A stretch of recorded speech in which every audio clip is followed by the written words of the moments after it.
You just keep sliding that on in, don't you? Lord have mercy, I'm about to bust. And I got to give it to you a little bit more. What's wrong with you?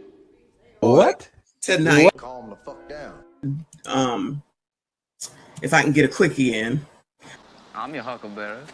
Yeah, that brother's starving. Yes, sir, brother. You better go somewhere and beat your meat. Bullshit. I played with it earlier this week when I was giving out the love messages. Disgusting behavior. It is a sickness. Back is good.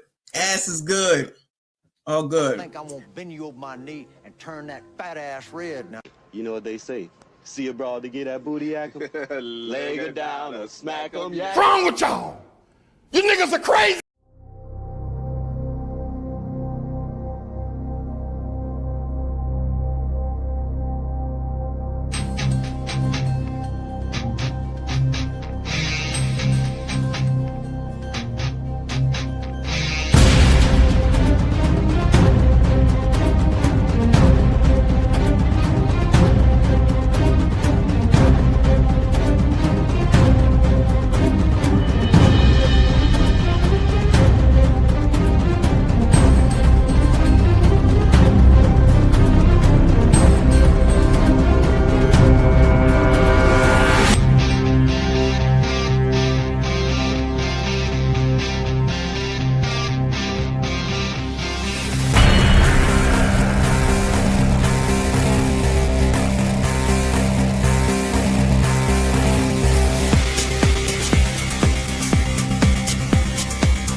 Yo. Yo. Peace. Power, prosperity to the village gang. Y'all already know what to do when y'all pull up in the town square. All is clean and all is fair. Have no fear. All your friends and your family are up in here. Y'all know how we get down from the ground to the ground. Hope everybody was having a beautiful Wednesday. Beautiful Wednesday. Hope it was productive. Hope y'all took care of the thing that y'all need to do. You heard? Hope sound is working good. I did some changes. I had to run some different routes, delete some programs, add some new programs, but I'm not getting no complaints in there. So it seems like the chat and the sound is working. Is this coming true or no?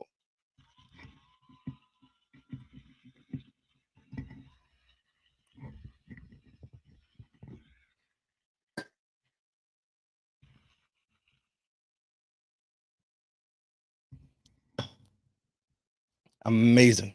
Are my buttons working? Tried something new today, rerouted it. I see it on the thing again. I see it on the mixer, but I'm not sure if it's coming through all the way to you guys. Nicole, what's up, sweetheart? You know how we get down. Welcome back again to the town square. Don't hear any buttons. Okay, buttons aren't working. Cool. Moving on. Yo, I don't know what's going on, G. But I tell you what, I gotta make a pivot. Yes, today's Werewolf Wednesday. Yeah, I know, but I gotta make a pivot, dog.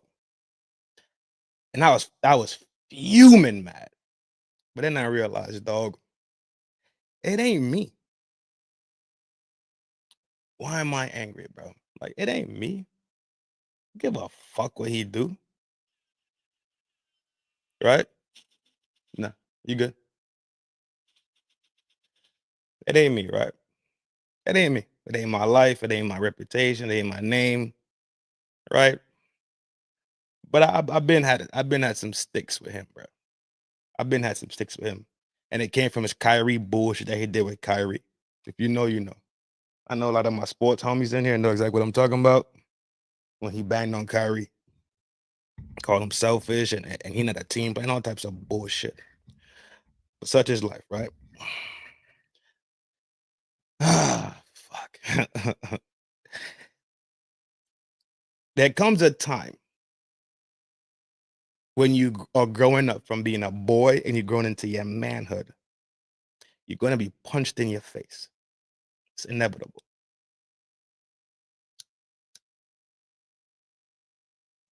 It don't got to be the ops. It could be a big cousin. I just like to bully you. I do not comprehend how you make it to the age of a grown man with children and you don't have the heart or the spine to stand where you stand at and let it just be what it is. I know people that stand on business for a fucking McDonald's Whopper. Yes, you heard me right, a McDonald's Whopper. I know people that stand on business for a 2-piece from Popeyes. You's a grown man, dog. How are you going to lead your family down the line if you don't got no fucking heart and no spine? You can't run in this motherfucking house like a lion and leave like a lamb. That shit ain't gonna fucking fly.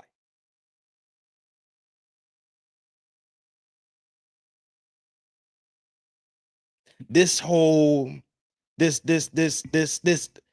false equivalency apology he just dropped, and y'all know who I'm talking about. So we're not gonna do the name game. Y'all know exactly who I'm talking about. This false equivalency bullshit he just dropped. Let me make myself absolutely clear. The other day, when he stood where he stood, he grabbed himself by the sack and put his sack on the desk. I said, oh shit. Like, all right, I can fuck with it. You know why? Because nothing he said was wrong. Nothing that man said was incorrect at all.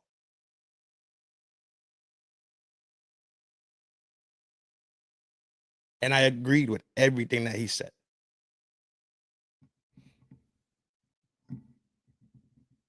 But for some reason, in this world that we live in, the alphabets, the small hats, and black women are just supposed to be so fucking impervious to scrutiny, right? They're supposed to sit here and live their life like they're impervious to the fuck you call it? Oh my god! Like they're impervious, right? To be challenged. Like you cannot have a different opinion of what they say they are or what they do needs to be just cast in such a great light that you could bring no negative energy to it. You can't even bring the truth to it, as long as that truth stands against what you can lie now. Don't get it twisted. You can run around and lie the whole time. As long as that lie aligns with their bullshit, then you're good to go. As soon as you speak the truth and that truth does not align, you get to be called all these different names, impervious. Thank you, bro. It's another word though, when you it's not scrutinize, but it's another word that's a little less it's a little less sharp, right?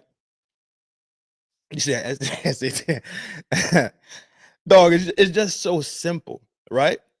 Once you cast a perfect example, when you come up here, I come up here, when anybody come up here, Kofa come up here and they turn on the red button and they speak their point, they give their takes, they give what they feel, what they think about something. We just subjugated ourselves to get smoke from somebody. This ain't something that I know for a fact that we are completely aware and clear of. You got to be able to take the fucking smoke. If this is something that you want to do, well, not really, because you could just be a yellow belly, spineless coward to and make it, right? I guess we've seen that you don't have to do it that way. I guess as long as you keep pivoting your whole life, right? Like you got some loose ass hips, then life is good. I guess life is fucking good then. They got people out here for real, that stand on fucking business about things they feel, they think, and what they surmise from data, information, just having life experience and all, using their wisdom to put some shit together and cast it out here on the fucking internet. They get smoked all the time. Perfect example, Candace Owens. I haven't seen a person stand up for her, and she's a black woman. I haven't seen not near one of these big dogs stand up for Candace Owens in this time where she's catching the most hell I think she's ever caught. She gets smoked. Don't get it twisted. She gets smoked. I ain't seen not near one of them go stand up for her. We so wrapped up in identity politics that we are becoming hateful to the individual and not just saying, I disagree with your point and your stance. We so wrapped up in identity politics. Now, politics has become hatred. Politics is now a hate game. If you had on a MAGA hat, I instantly hate you because to me, not even knowing you, now you become an anti-black. You become an anti-illegal alien person. You become an anti, what do you call them? Sanctuary city person. You know what? Yes, I am. Because I refuse for my tax-paying dollars that I bust my fucking tail for on a daily fucking basis. Sometimes I even work the fucking weekend, and y'all don't even fucking know that. You know why? Because I don't fucking bitch about it. I don't fucking complain. You know what I do? I get up and go do it because it needs to be fucking done. But simply, my taxpaying dollars is not just going to be cast out there for people who do not pump nothing into the economy. I don't give a fuck, G. I don't care what nobody feels. If you want to take your tax dollars and that's what you choose to do with it, wild the fuck out, bro. Wild out. Enjoy. Have a fucking blast. Let me be absolutely clear. People have stood on business for less. And in the moment where you grab your sack and put it on the desk and beat your fucking chest with nothing but facts also, nothing but factual statements, a couple of days later, you come back, tail tucked between your leg, like a beat down puppy, talking about you got a double root canal. This is what happened. Stephen A. went out to his regular spots. The homies know he be there. They ran up on him and say, dog, what's all that jazz you pitching about Jasmine? He like, huh? Nah, man, that's my girl. You know, it's being, they're like, nah. What's all that? Man, let's talk outside. They asked me if what's you set tripping, fool? Do you not know who we are? Are you set tripping? Before he even got the answer out, chin checked him, uppercut him, two to the body, boof, bop. He folded up. The other homie grabbed him by the waistline, slung him into the wall. Boom, he hit his head. The other homie checked down, clipped him by the leg. Boop, so now he there. Take the trash can, hit him over the head. They turned that bitch into a WWE tables, ladders, and match out that bitch. Homie was jumping over trash cans, giving them wedgies, noogies. He showed up a couple days later. I got a double root canal. Your mouth that fucked over. You had a double root canal on the same side of your face. I've seen people get double root canals on separate sides of their face. So their whole face is swollen. You had a double root canal on one side. What are you eating? You think you're a grizzly bear? You could just pull up at the river and just eat raw salmon? Scales, tails, and everything? Fins? What are you eating that you end up with a double root canal on one side of your face? What are you doing? He eating Whoppers. Yeah, that's what you do. He's eating Whoppers from McDonald's. They gave him a Whopper, all right. They gave him a Whopper whooping.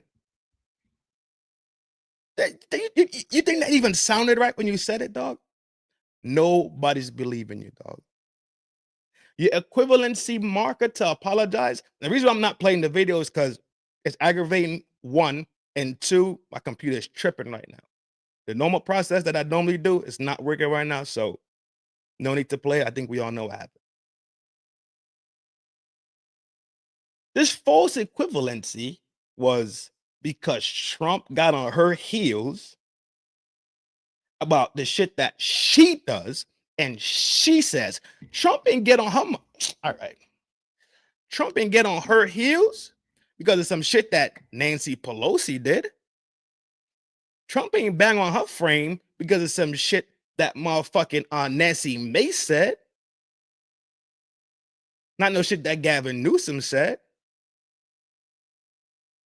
He got on her heels because of her fucking talk, her speech, her mannerisms, her cadence, her behavior is why he got on her motherfucking ass and said what he had to say.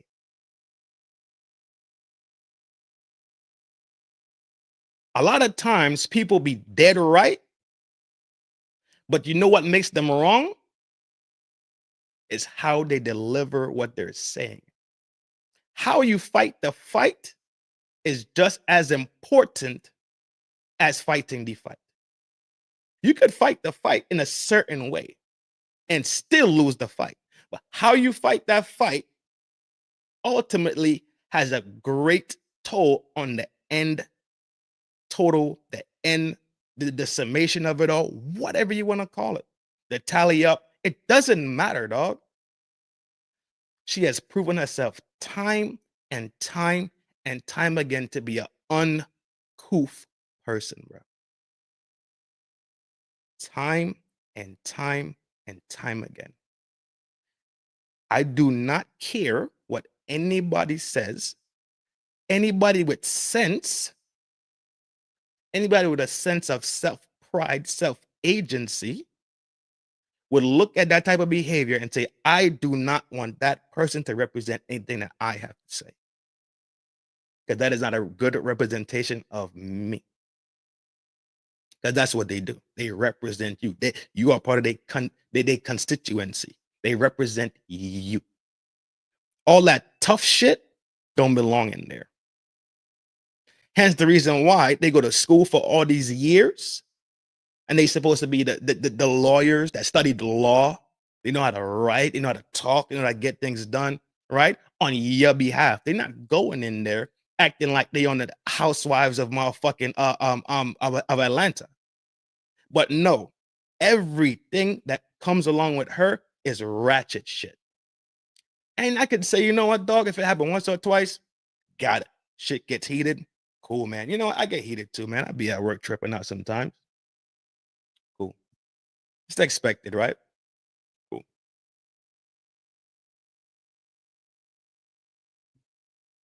But this is her track record.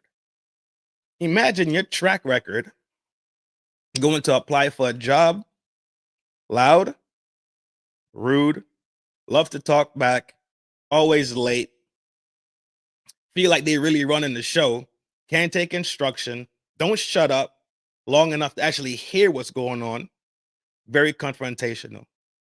That's your resume going into a job. Think about how she represents these people. Think about how, if she had to write a resume, how would the resume look? Because she already wrote a digital resume. I don't know if y'all really comprehending that this thing called internet, it is forever. This internet thing is forever. Now you're gonna have the weirdos pull up like, you know, Trin, you're not being fair because people are allowed to grow and change their mind and evolve and realize that they were wrong and they can apologize for their wrong behavior. They're allowed to apologize to people they offend. They're allowed to apologize to people that they hurt. You know what? Trin, you just being a big old meanie. and I say, no, I just know soft shit when I hear it. It's just that simple. I've been beat up before. I never go back and apologize. Fuck no, I already got beat up. After you got beat up, what are you apologizing about? You already beat up. You caught me in the alleyway. You put two to my ribs, right? Now I got to get a double root canal, right? What am I apologizing about? Would that not be a marquee a solidification marquee that you are actually right. If people can't be diplomatic with you in solving the issue, so now it has to become physical, does that not mean that you are actually right in when you stand? Let's think about it. When diplomacy fails, it becomes physical. Diplomacy fails when people are just too ignorant and too emotional to do what? Have a proper exchange and have enough respect to walk away. That's when diplomacy fails. Diplomacy fails when one person encroaches so much on the other person now has to go and do what? Self-defend. That's the failure of diplomacy right there. All these college degrees on all these walls, and y'all sit out here acting like Pookie and Ray Ray on the corner of McDonald's, walking in trying to get Whoppers. Oh, some morons. Stephen, you just had the chance to stand up for a lot of things, and you don't even understand what you represented just now. Let me take it a step further.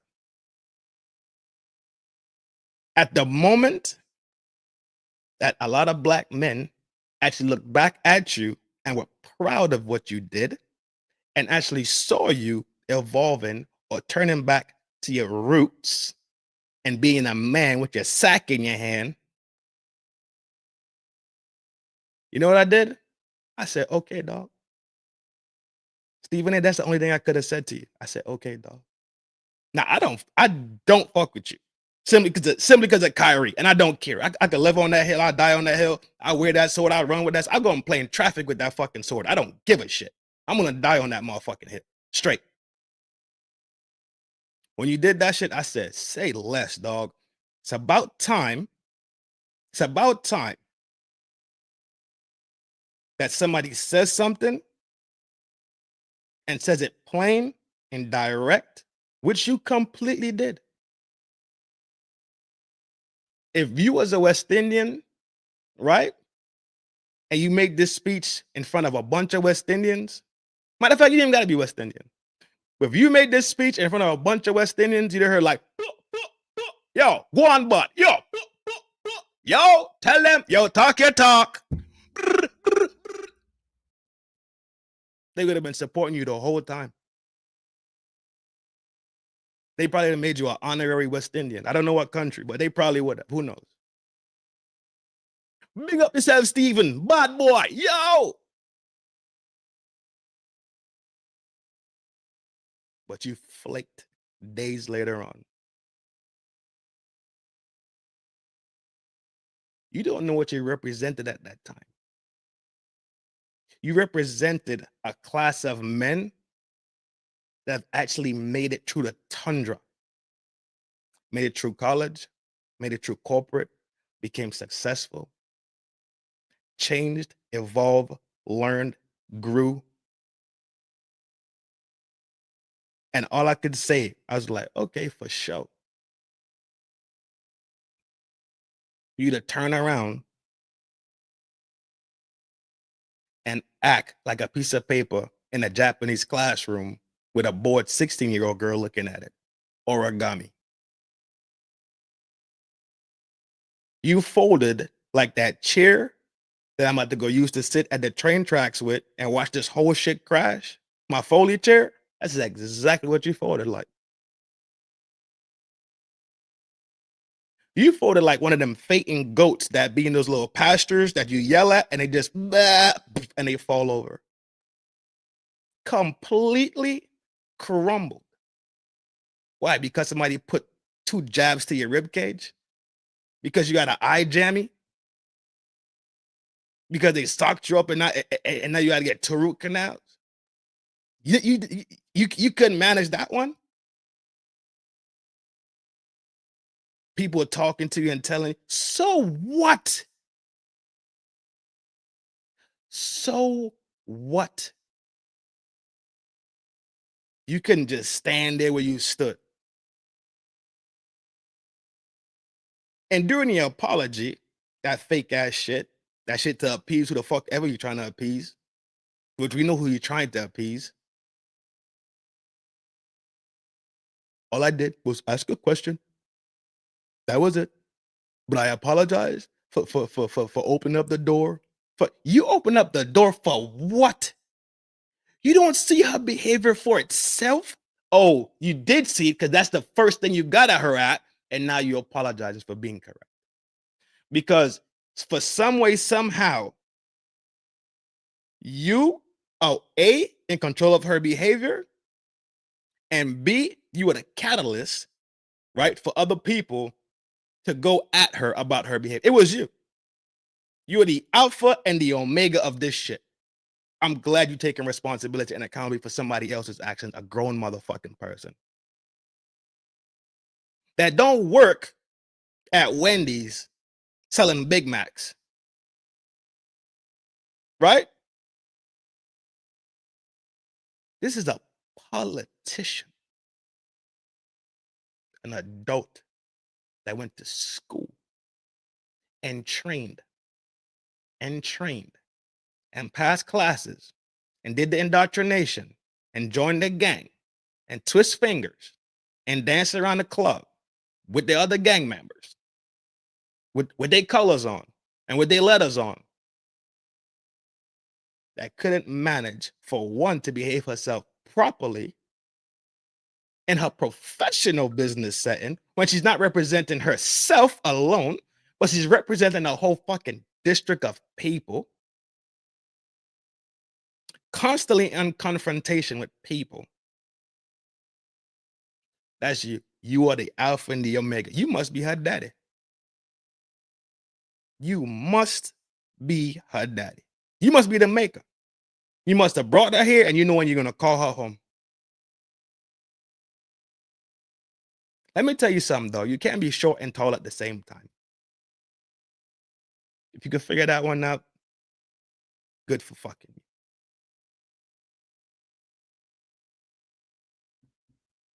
You cannot be short and tall at the same time. That goes for you. That goes for Jasmine Crockett. I guess when he banged on Elon Omar also, that you the catalyst for that one too. Just go ahead and take the rap for all of it. Don't stop there. Do not stop there. Why stop there? You did it all. You did it all. Let me tell you something. That was the most cowardly thing I've seen somebody do in a long time. Everybody that said, "Attaboy," you just did exactly what we known you to do. You turn right back around and was that piece of paper on that Japanese girl desk. A little 12-year-old Japanese girl was just staring at that paper and her fingers was just, and she grabbed you and turned you into like a swan or something. How you go to sleep with yourself tonight? How are you leading your daughter down this world and this fucking life to have principle, morals, and character? Matter of fact, what type of principle, what type of moral, what type of character are you guiding this young lady into? I'm questioning a lot of shit right now. I'm questioning the lady that let you pop to now with a point where you have procreated.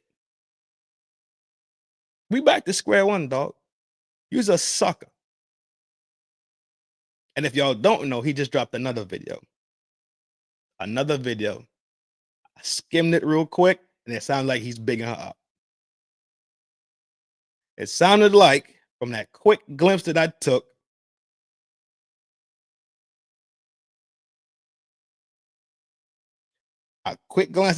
he dropped the video, and it sounded like you was bigging up Jasmine Crockett now. You got beat up, allegedly. That is all allegedly. Like none of this is true. I'm just making shit up, right? It's all alleged. Allegedly got beat up.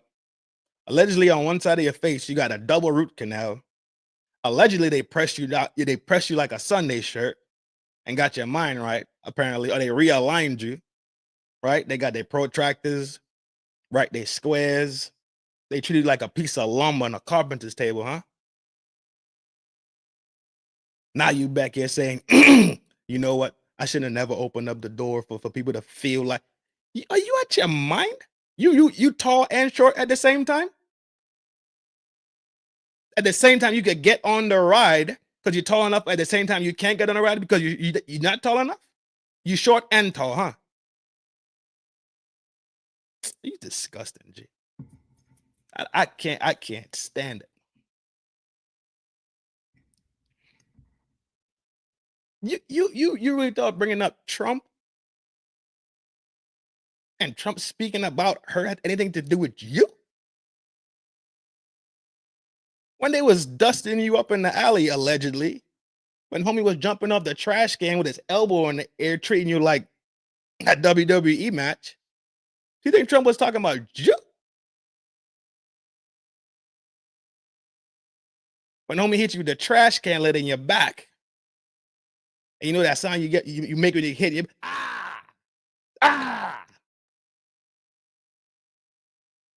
That sound, you know that sound when you get hit in the back and it hurts real bad. That's what you thought Trump was thinking about you and what you said. When the dentist was giving you a double root canal, you thought Trump was thinking about what you said. You the catalyst, huh?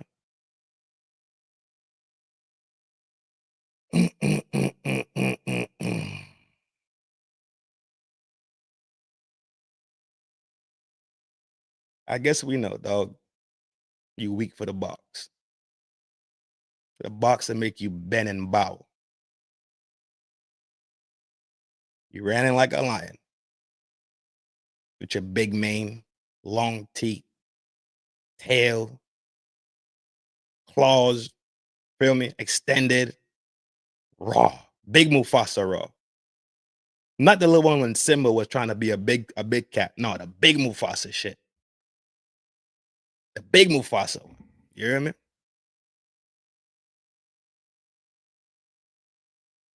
And you ran clean up out of there, looking like Mary had a little lamb. Not Mary the lamb. Well, maybe Mary too, allegedly. But I'm talking about the lamb. You a different type of, you different, dog. You different. I wish my buttons was working. You is different. And for y'all up there, I see y'all. But y'all gotta remember, I see y'all in the shadow. You merely adopted the dark. I was born in it, molded by it.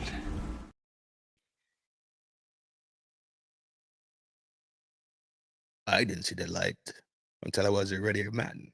But that time to me, nothing but blinding. Let me see if I can get this new video he's dropping. I don't even want to watch this clown, bro. If it works, it works. If it doesn't work, then that might be a sign. Leave this fool alone. Let me see. Let me try. Let me be positive.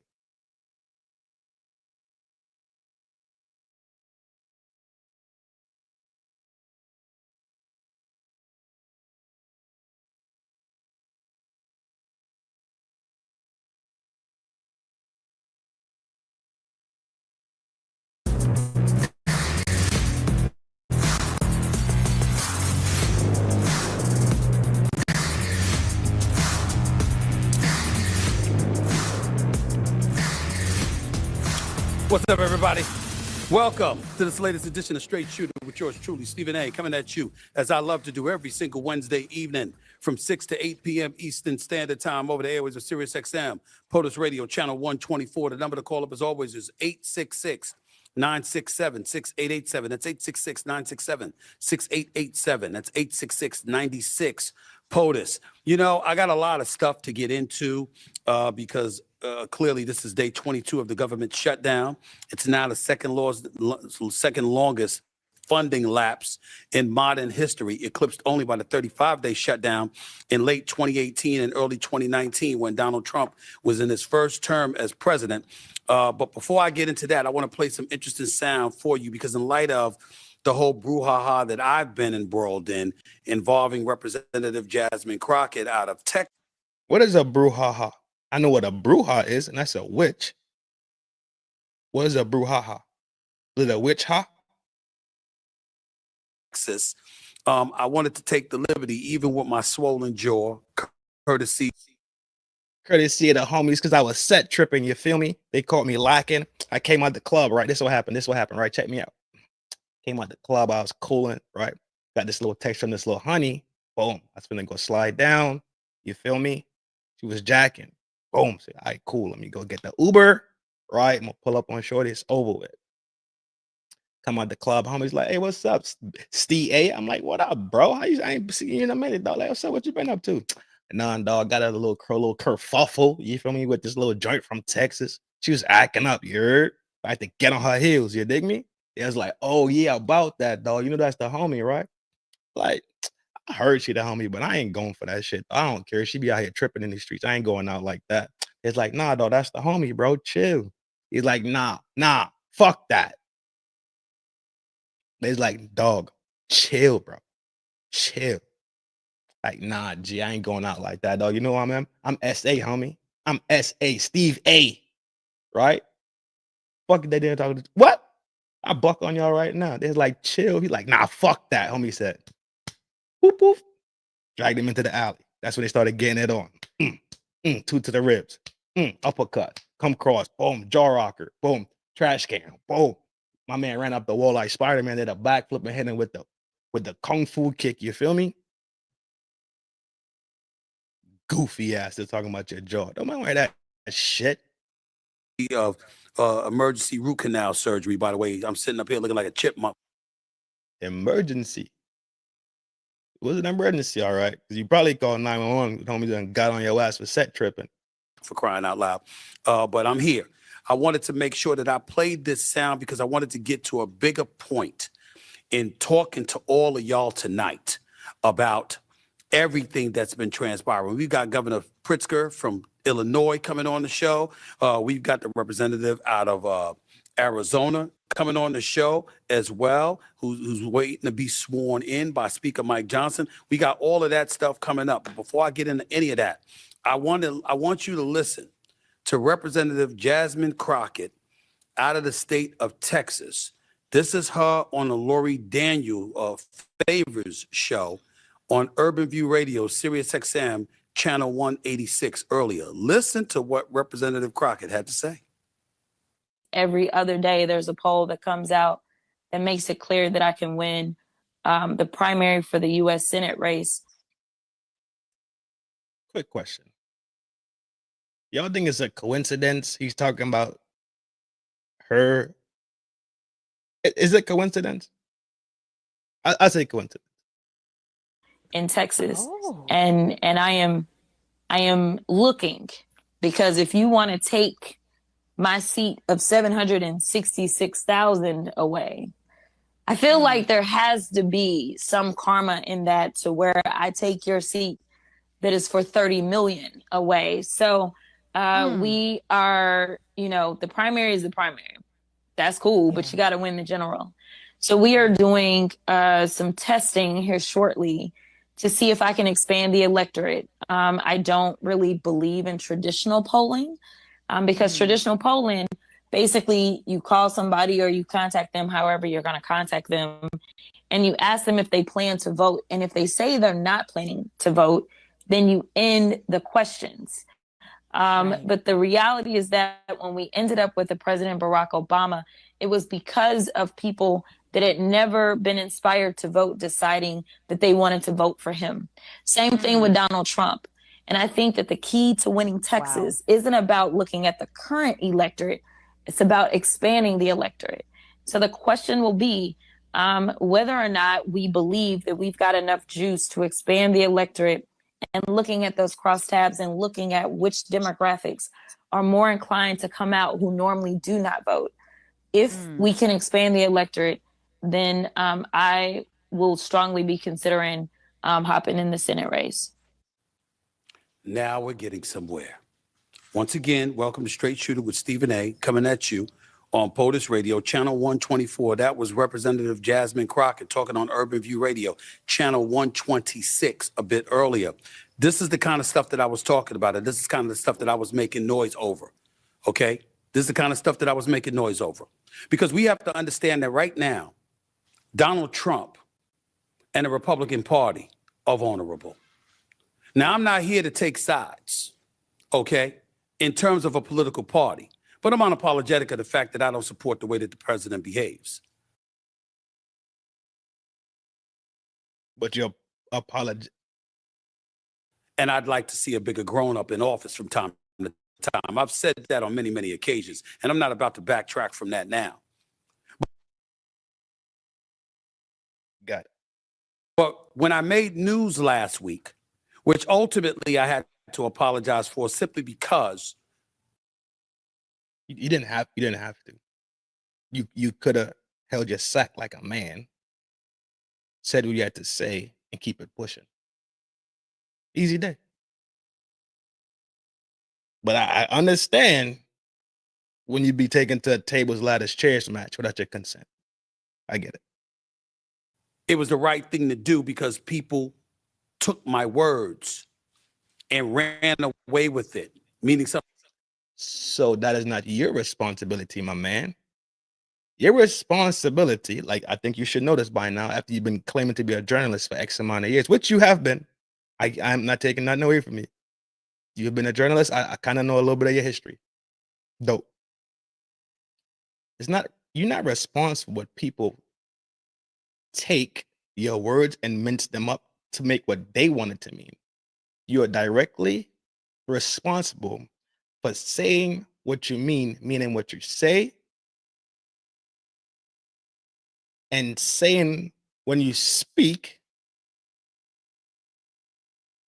with facts, right? You speak with integrity. Those are the things you are charged with. And you spoke the truth, and now you're about to go lie. Something totally different than I wanted to be absorbed. When I talked about Representative Jasmine Crockett, and I asked a simple question of, hey, calling the president out his name, going off like that, is that going to work for you? I wanted an answer. It wasn't to chastise anybody. No, sir. It needs to be chastised. It does. You know why? Because moments like that where she behaves like that, that's when the whole monolith conversation comes in. That's where the angry black woman trope comes in. So that whole black woman that is where those things come in at. So if you tell her and you correct her and give her guidance about the shit that she's doing, what's the issue?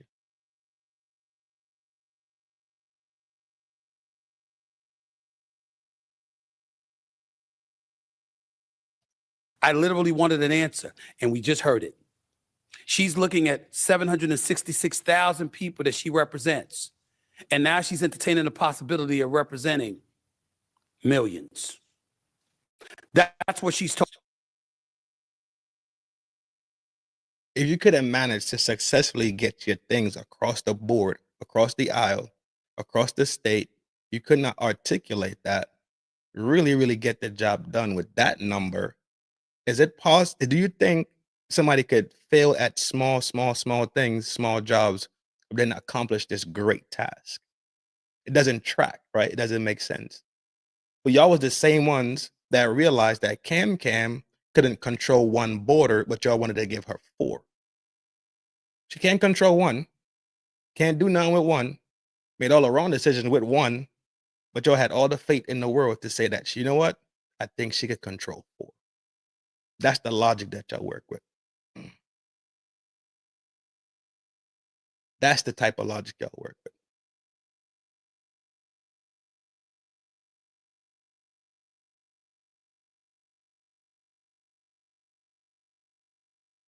Talking about here. This is a woman that's educated. She's a woman that has a law degree. She's a woman licensed to practice law in Texas, Arkansas, and federally. Well, guess what senators do? They elect federal officials, or they put them in office. When the president makes a recommendation or whatever, they confirm them rather. This is what happens when you're in a senator's seat. This is why it's a big deal. And you have to think calculatingly, and you have to think with a plan, and you have to strategize. It can't be just about protesting. I love seeing folks in the streets, making sure that their voices are heard. In the United States of America, it's apropos. It's absolutely the right thing to do. When you are appalled by something, when you are put off about something, when you think that the very quality of life that you've come to love and be identified with and you gravitate to as an American citizen is in danger of being compromised in your eyes, you should speak out peacefully. You should say something about it peacefully. You should make sure that your voices are heard in droves. Absolutely true. But in the same breath, you got to understand whether or not that's going to be enough. See, right here on this show, this is what we're going to do. Every single week that I'm on this show, this is what we're going to do. I'm about what's in the best interest of the country. That's who I am. I'm not a Democrat. I'm not a Republican. I can't stand either side. Because I think the political apparatus has served to divide and polarize this country in ways that it may never have. And I'm appalled by it. But in a binary system that we live in, we got to make a decision when it comes to going to the polls. And those decisions are based primarily on policy, but also on trust, on spirit. Not a binary system. On an innate belief that somebody has the best interest of the country in mind instead of just themselves or their party. And we have to operate accordingly. And that's what we've been looking for as we talk about a plethora of issues that we have to attack day after day after day. I'm very happy that Jasmine Crockett is entertaining running for a Senate seat. I want to see Ted. Why does that make you happy? Right? Like, I checked myself earlier and I was like, why am I mad? My name not Stephen A. My name not Stephen A. Why are you happy? Like, what does this do for you? You don't even live in Texas. You don't live in her constituency. You don't live in her district. With her own district been beefing with her, in case you didn't know. Cruz challenge. I want to see John Cornyn challenge. I want to see something like that. I want the Democrats to regain some level of power on Capitol Hill, primarily because I don't like one-party monopolies. So this is personal for you.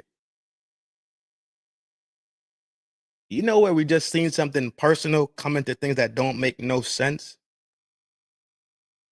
When Kendra G wide-face ass, simply because she does not like the Fair Use Act and how fair use works, she decided to go legally attack somebody else. Minigan's Maybach. Mabdub, right? Maybe. I'm gonna start calling him Maybe. Simply because she didn't like something. When you say you want something greater for the country, it's not about what you like, it's about what makes sense. When you talk about these things that you swear to God is for the greater good of things, you could easily remove yourself from it. Oh, Mabdubs? Okay, Mabdubs. Mabdub, yeah. When you think about the greater good, then it's nothing to do with selfishness.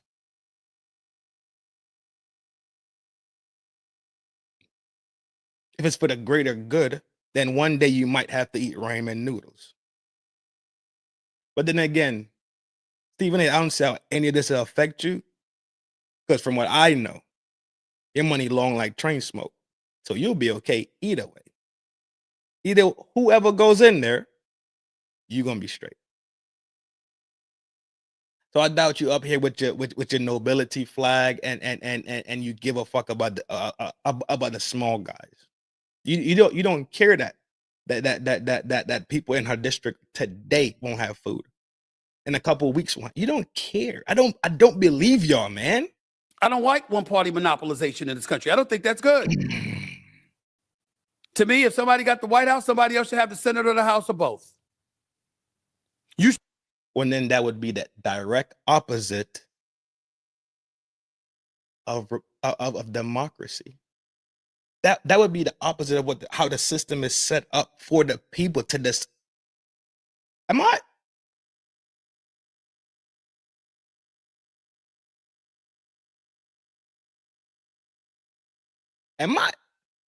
It gots to be the dope.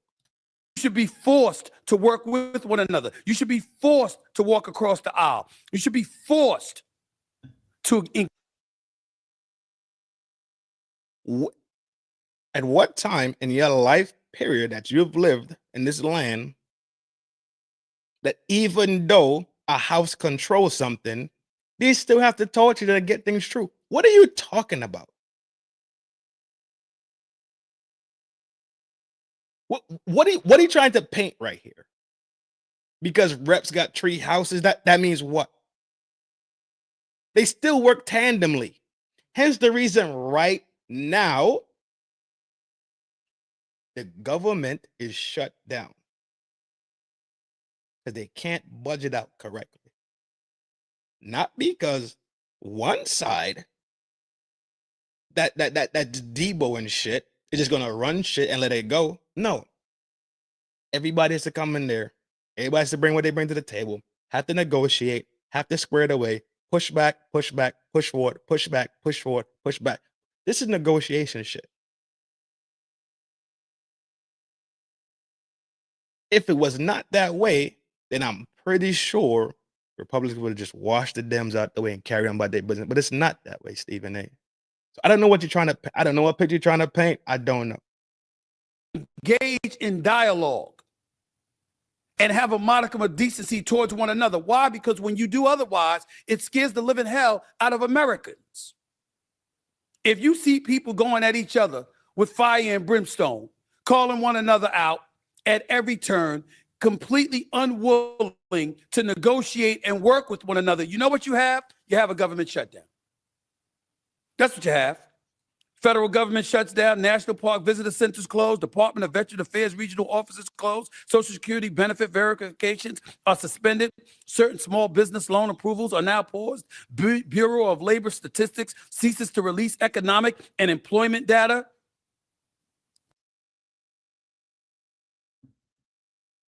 I hope you say why.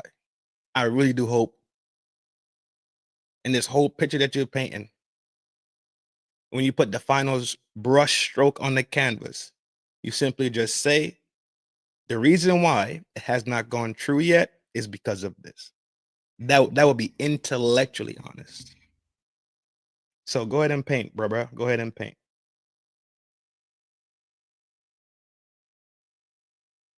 Great Smoky Mountains National Park resumes full operations. That's what they were talking about October 4th.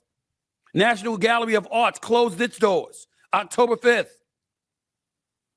You just look at all of this stuff, and you saw me on a town hall last week on News Nation, where a young man who's an air traffic controller, clearly making more than 6 figures, came up to the microphone, spoke in front of a national audience, and said that he couldn't stay because he had to go out and work for DoorDash to make some money because he wasn't getting paid by the federal government, even though he had worked earlier in the day. But we had 3 elected officials on stage with us who play a role in the shutdown actually existing, all of whom are getting paid. These are the kind of things that I'm talking about. These are the kind of things that we want to fight. These are the kind of things that we want to fend off. And we want to do so from a strategic perspective, because what we want to do, ladies and gentlemen, we want both sides butting heads with one another in a fashion that allows us to decipher who has the best strategy. That's what we have. That's what we want. We're going to get into a lot of conversations today. We're going to talk about the violence in the streets of Chicago, because we want to talk about Trump's insistence that the National Guard be utilized in certain areas of this country, whether it's Memphis, whether it's Portland, whether it's Chicago, whether it's Los Angeles, whether it's Washington, D.C., etc. We want to find out, is he justified in doing so? And if he's not justified in doing so, why can't he be stopped? If he is justified in doing so, but you want to resist, why would you want to resist? We want to talk about those things. But in the process of doing so, we also have to recognize that we have to talk about a president that, and for me personally, just put me out on Front Street, it's the number one reason I didn't vote for him. I don't even get to his policies before I get to his behavior. Protesters for the No Kings March. He makes an AI video of him as the king with a crown, piloting an airplane that spews feces on the protesters in a country that encourages you to exercise your freedom of speech. That's how you would treat them? Yes, to some people on the right, it's mocking, it's funny. He can be hilarious in his own way in their eyes and all of that other stuff. How about disrespectful? How about juvenile? How about beneath the office of the presidency of the United States of America? How about juvenile? How about belligerent? And if you're a Democrat, let's be fair. If he truly was a king, could you protest? If he truly was a king, could you have mass protests and get away with it? Is that something that you could do? These are the kind of questions that the other side are going to ask.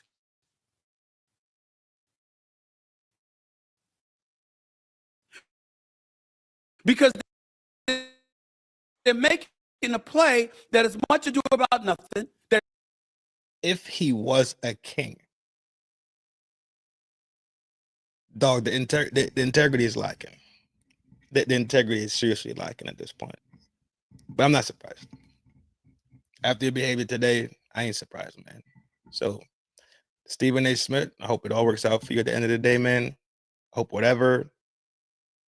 I hope your ribs heal up. I hope your jaw swelling goes down. I hope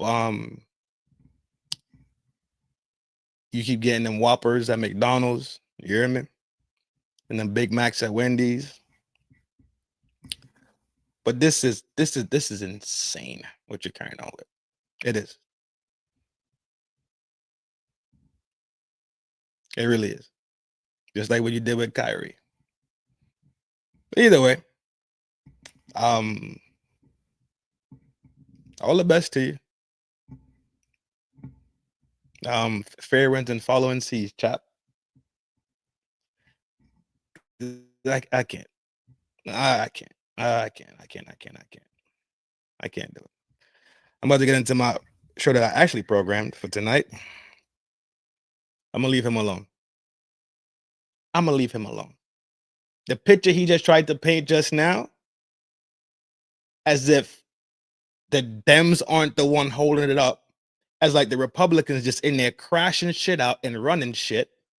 That's an insane picture to paint.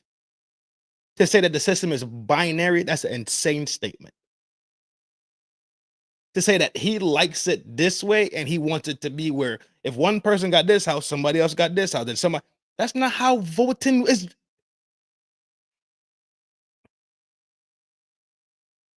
Boy, they put the beats to you, boy. They put the beats to your ass when you came out that club, didn't they?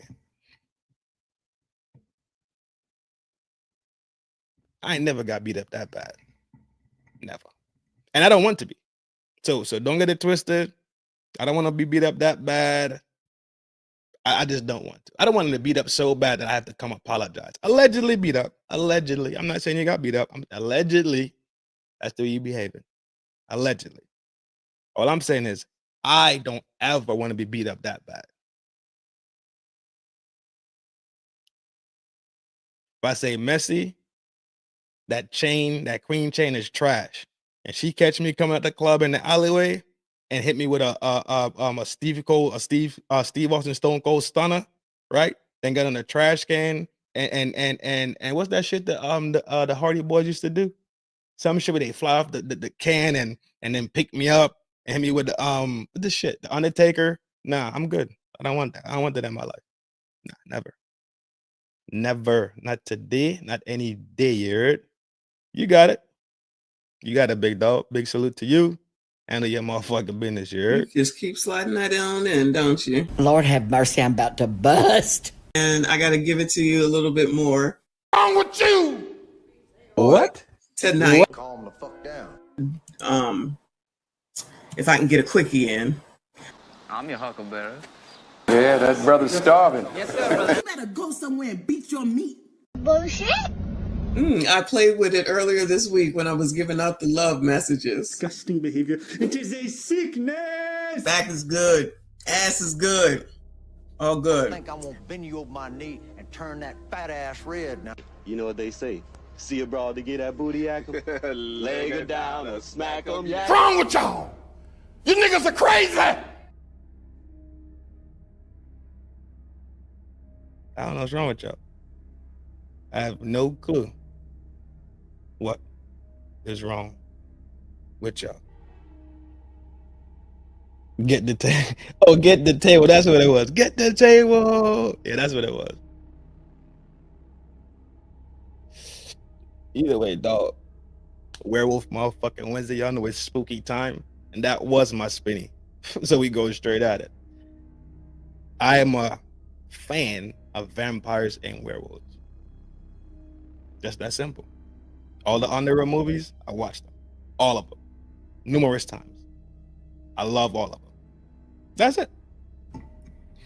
I don't know why. Yo, you know what? I even watched Twilight, dog. My ex-wife got me into watching that Twilight shit. Theatrically, amazing. Theatrics-wise, amazing. Storyline, she just turned out to be another trio 4, right? She wanted both ways. She wanted the vampire dude and the wolf dude. Like, that's wild. But that's the way it be that way, though. I don't know what y'all want from me. It be that way sometimes out here in these vampire streets. But yeah, I watched that joint. Vampire in Brooklyn, that was my shit. Dracula, that was my shit. The old one and the new one. Blade, that was my shit. I don't know why. I just like vampires and I like werewolves. I can't even pick who I like more, to be honest. I've asked myself this question so many times and I don't have an answer. And I'm okay with not having an answer. All right? I'm not going to say werewolves today and Stephen A and come back and say vampires tomorrow. Relax. Okay? Changing your mind, you unsubscribe. Chill. What they got it? Why it gotta be all that? Why does it have to be all that? We could just parlay, you feel me? Damn. Gary Oldman. Dracula. Nah, dog. Tom Cruise with DiCaprio in him. Cocaine.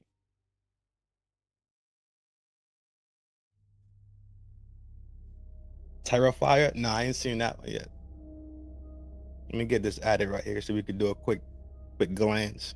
Oh, let me turn the speed up.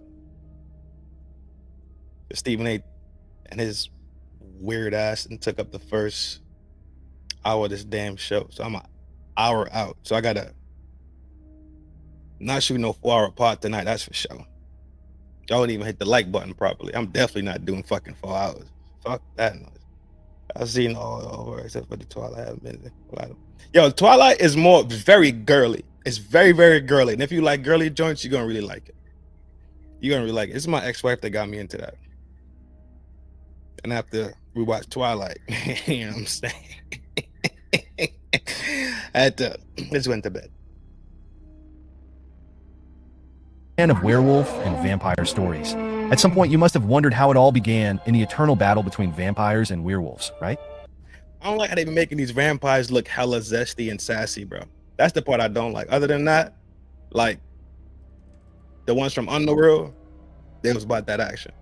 Some vampire movies make them look hella zesty. Like even in the Twilight one, the dude, the boyfriend dude, he looked zesty as shit, then turn around to play one of the best Batmans. Where does the And I fight anybody about that. this visceral hatred come from that has driven these two supernatural creatures to clash for millennia, never reaching a conclusion? Most people think it's just a power struggle, a fight for territory or survival. But it's not that at all. It all began with a biblical curse, one far deeper and older than the stories we usually hear.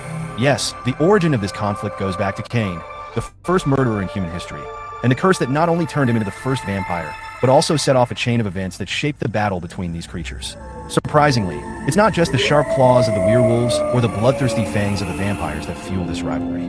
There's a web of hidden motives in the shadows of history, involving angels, gods, and a natural balance that was broken. What few people know is that, deep down, these mortal enemies aren't just fighting each other. They're battling their own curses, seeking a redemption that may never come. But if they're destined to fight forever, what can we learn from this? And here's the big revelation. Understanding the true origin of this rivalry not only makes us see these creatures in a new light, but it also reveals a lot about humanity itself and our internal struggles. You'll discover how ancient legends from civilizations like the Greeks, Egyptians, and Norse helped shape this supernatural war. More importantly, though, you'll see what this conflict teaches us about power, corruption, and vampires. A long time ago, the myth of Cain, the first murderer in biblical history, became linked to the origin of vampires. After the terrible act of taking his brother Abel's life, Cain was cursed by God. His curse, however, went beyond wandering the earth forever. Legend has it that this divine mark included an insatiable thirst for blood, turning him into the first vampire. Thus, he was condemned to roam the dark nights, a creature who would never find peace. This directly connects vampires to an ancient story of betrayal and damnation, something many people overlook when delving into Christian mythology and its implications. This idea of vampires as descendants of Cain ties the figure of bloodsuckers to guilt and divine punishment. It's as if Cain's act could never be forgotten, reflected in every vampire that emerges. Every time one of them feeds, they relive their ancestors' curse, doomed to repeat the cycle of sin and penance. And here's an interesting point.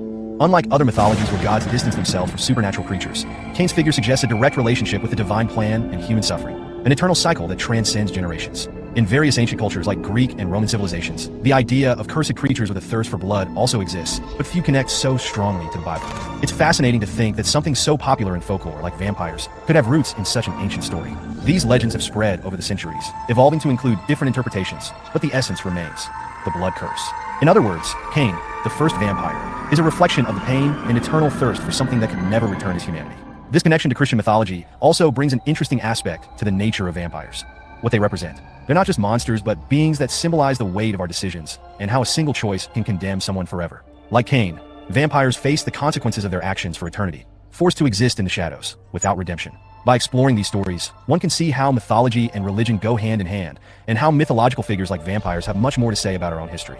Now, let's see how this narrative of the curse connects to another aspect: the pleasure and pain that the act of drinking blood brings to vampires. It's as if this thirst has a dual component, much more complex than a mere physical need. What does the pleasure Cain felt when spilling Abel's blood have to do with this? Let's find out more below. The bloodlust that defines vampires isn't just a physiological need. It involves a twisted cycle of pleasure and pain, intricately tied to the myth of Cain. When Cain spilled Abel's blood, legend has it that he experienced a dark, profound pleasure, adding even more layers to his curse. It wasn't just the act of murder that condemned him, but the pleasure he took in taking a life. This pleasure resurfaces in vampires whenever they feed, making the act of drinking blood both addictive and painfully necessary. Imagine living with this duality. Every sip of blood a vampire takes brings an indescribable ecstasy, but at the same time, it feeds the guilt that gnaws at their soul. It's as if they are eternally forced to relive Cain's first betrayal, tasting the bitter curse with each drop. This combination of pleasure and pain turns the vampire into a tragic figure, incapable of breaking free from this cycle. It's easy to draw parallels to human addictions, where momentary pleasure is followed by a weight of regret, showing how vampire folklore reflects aspects of the human condition. Throughout history, this is quenched.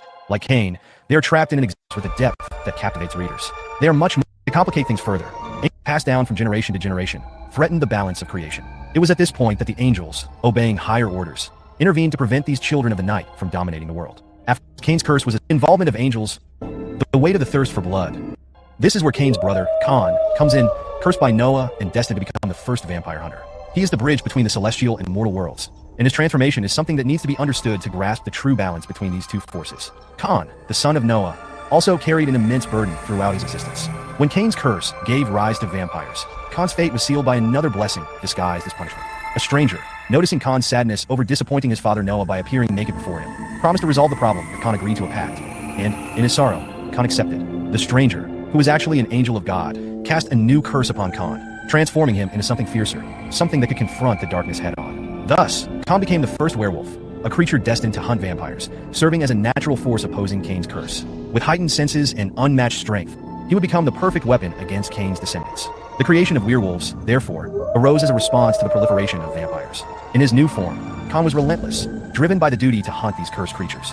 This transformation not only gave him power, but also tied him directly to the lunar cycle, turning him into a being that channeled the wild energy of the earth. Unlike vampires, who fed on blood and guilt, werewolves were connected to nature, acting as its guardians and protectors. This relationship with the earth reinforces the idea that they are more than mere hunters. They are a force of balance, safeguarding the natural world from the corruption brought by vampires. Historically, this lineage of werewolf hunters spread across the world, with their legends emerging in many ancient cultures. In Greek and Roman mythology, stories of men turning into beasts can be found in tales like that of Lycaon, the king transformed into a wolf by Zeus. In Celtic mythology, there are also mentions of warriors who transformed into wolves during hunting rituals. These stories reflect the archetype of the werewolf as the ultimate hunter, a figure who, despite their savagery, has a defined purpose: to maintain the balance between the forces of good and evil. However, Khan's curse was not without its consequences. Just as vampires struggle with their bloodlust, werewolves grapple with the loss of control over themselves. Under the full moon's light, many lose their humanity, becoming creatures driven solely by their predatory instincts. This brings a tragedy similar to that of the vampires, for while they are hunters, they are also trapped in a cursed cycle, condemned to live between the human and the bestial. Over the ages, werewolves began to hunt not only vampires but any creature that threatened Earth's balance, becoming both hunters and guardians. And it's in this duality that we find the true conflict between these two cursed lineages. Vampires and werewolves are natural enemies, but at the same time, both are bound to curses that place them in constant conflict with themselves. The power of each is a reflection of a greater force that created them: Cain's curse and Khan's transformation. However, within the vampire hierarchy, those further from Cain begin to lose strength, creating an advantage for the werewolves and initiating a new power dynamic. Let's explore this hierarchy in the next section. In the world of vampires, the direct lineage of Cain carries significant weight. Those closest to his bloodline are the most powerful, endowed with abilities that make them nearly invincible. These vampires, known as elders, are feared not only for their physical strength, but also for the wisdom they have acquired over the centuries. Being directly connected to Cain, they possess a deeper understanding of the curse and, as such, can exert more control over their weaknesses, such as bloodlust and sunlight exposure. However, as the generations of vampires grow more distant from Cain, this strength diminishes. Vampires from more distant generations, known as neophytes or novices, are less skilled creatures. While still formidable, they face a number of challenges their ancestors did not. Their weakened connection to Cain makes them more vulnerable to werewolf attacks and less resistant to natural weaknesses, like garlic and sacred crosses. Additionally, they lose the ability to fully dominate the human mind, a common skill among older vampires. This decline is one of the most tragic aspects of the vampire hierarchy. As the curse spreads, it becomes more diluted, depriving younger vampires of the powers that made them legendary.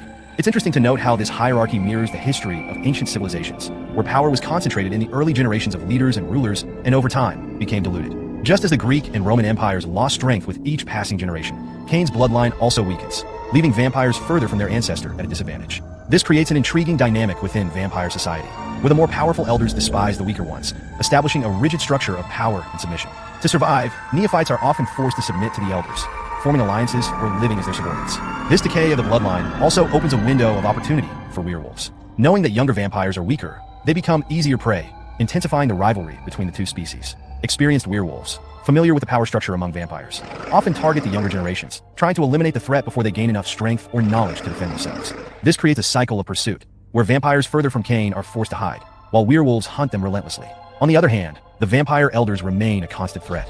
They hold the secret of creation and, as such, are virtually immortal. Battling them is challenging for any werewolf, as confronting them requires more than brute strength. It demands strategy and deep knowledge of their weaknesses. However, not all werewolves are prepared to face such powerful enemies. Furthermore, the corruption that has overtaken the werewolves over the ages has led them away from their original principles as protectors of the earth. This is where the werewolf story takes a dark turn, transforming them into hunters of their own supernatural kin. Originally, werewolves were created as children of Gaia, the earth goddess, to protect the natural balance of the world. They were the guardians of the life cycle, connected to the forces of nature, destined to hunt those who threatened this balance, primarily vampires. However, over the centuries, power began to corrupt them. The thirst to hunt vampires and their connection to brute force turned many werewolves into creatures that also started to ravage the very world they were supposed to protect. This corruption distanced them from their original mission, leading them to become predators of not only other supernatural creatures, but sometimes even humans. This moral and spiritual degeneration among werewolves is similar to what happened to vampires over generations.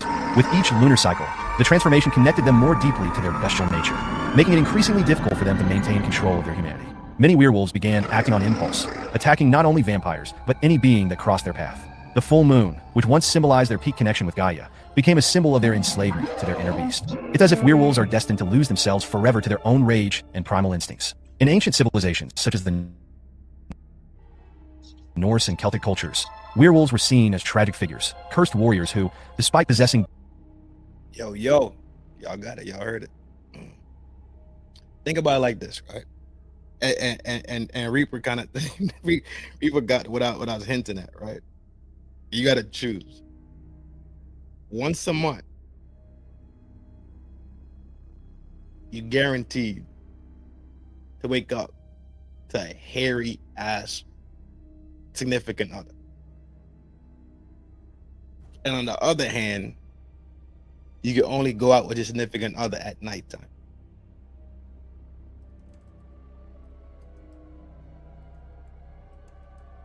You're not in danger. Let's remove all the danger. You're not gonna get bit. You're not gonna be harmed, right?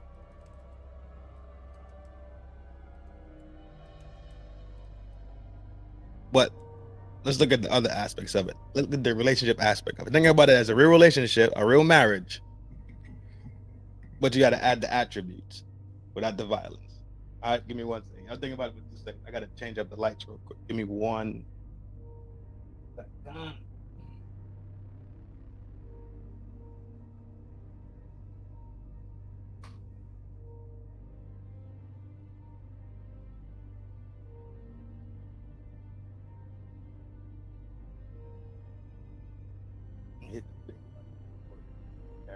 I think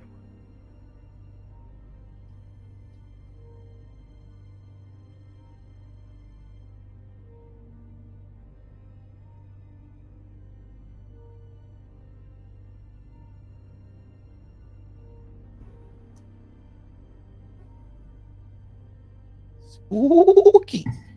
All right, we're back.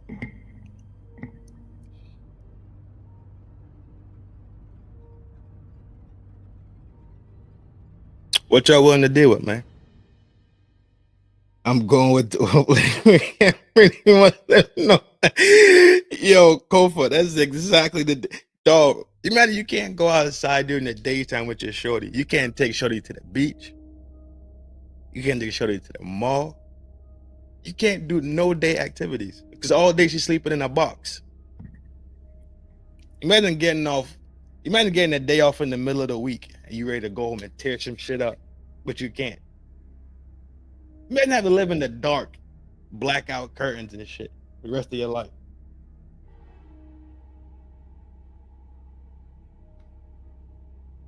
Here we go. Spooky hours. Rose says she's taking a vampire. Rose say vamp. Let's see why. Vamp because he lived forever and can take care of the church. And we got out at 50, he get turned. Rose, there's no turning, okay? You're not getting turned into nothing, right? That means when you roll out this joint, he's finna bag him a new joint. That's exactly what that means.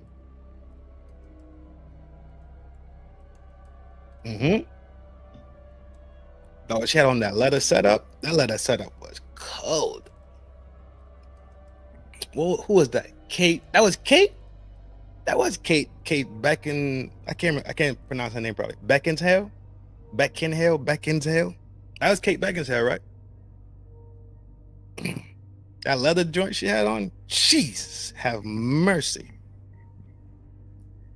Yeah, that was a serious. That's Beckinsale. Yeah, Beckinsale, right? Beckinsale. Let me pull it so I can read it again.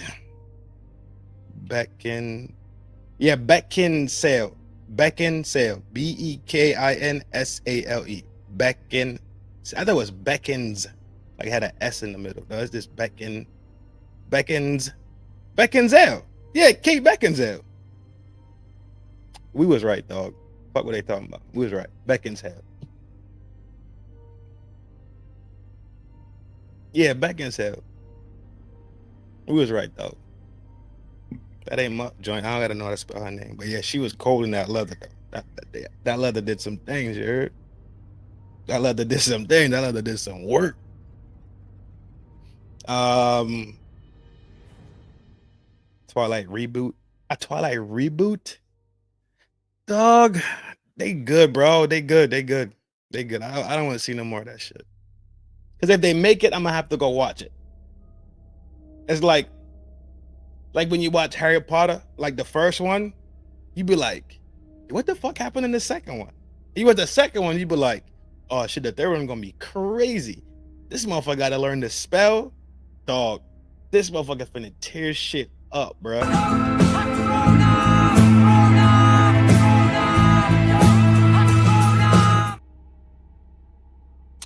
Y'all don't think Harry was a gangster, bro? Harry came from the gutter. You hear me?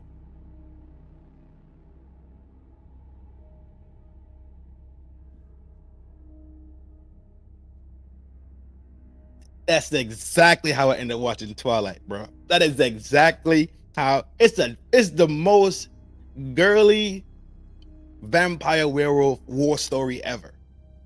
It's the most. There's never been one ever. Till that one. Definitely was one of those people at the midnight. Oh God. I'm not watching. I can't, bro. If they make it, I'm gonna have to watch it. So don't make it. Love blackout curtains. I guess you dating the vampire then. Sicko. Cold skin. Imagine cold skin. Imagine clapping some cold cheeks though. Oh, your meat. Oh, nah. Because you know, one of the best parts about popping something is feeling the heat, right? As soon as, especially when it hit the head, your head gonna be frigid. Nah, I'm good, dog. Nah. I'm going with the wolf. I'm going with at least it's gonna be warm. Nah, y'all crazy. Yeah, Reaper, exactly, bro. It's gonna be cold frame. Hell no, y'all got it. Nah. I want that warm joint. And if I don't gotta pop for a couple of days, then fine, easy day. I can live with that. Y'all are sick. Y'all are some sick fucking individuals. I didn't know y'all was this sick. I had no idea. No clue. Y'all got problems.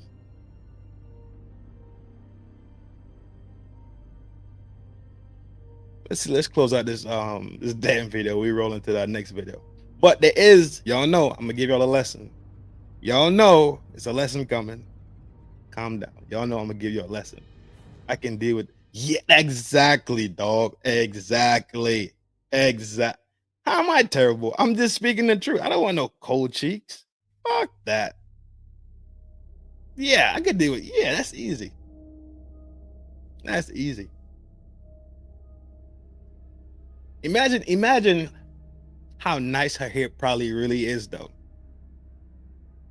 She's gonna be long as shit because she's a girl werewolf. She ain't no dude werewolf where it'd be like a mohawk.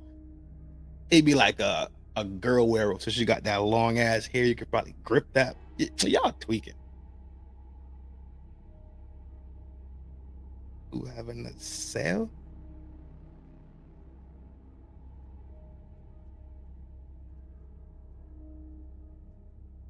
Y'all tripping. Y'all some sickos. After the flood, as both species competed for space and power in a reborn world.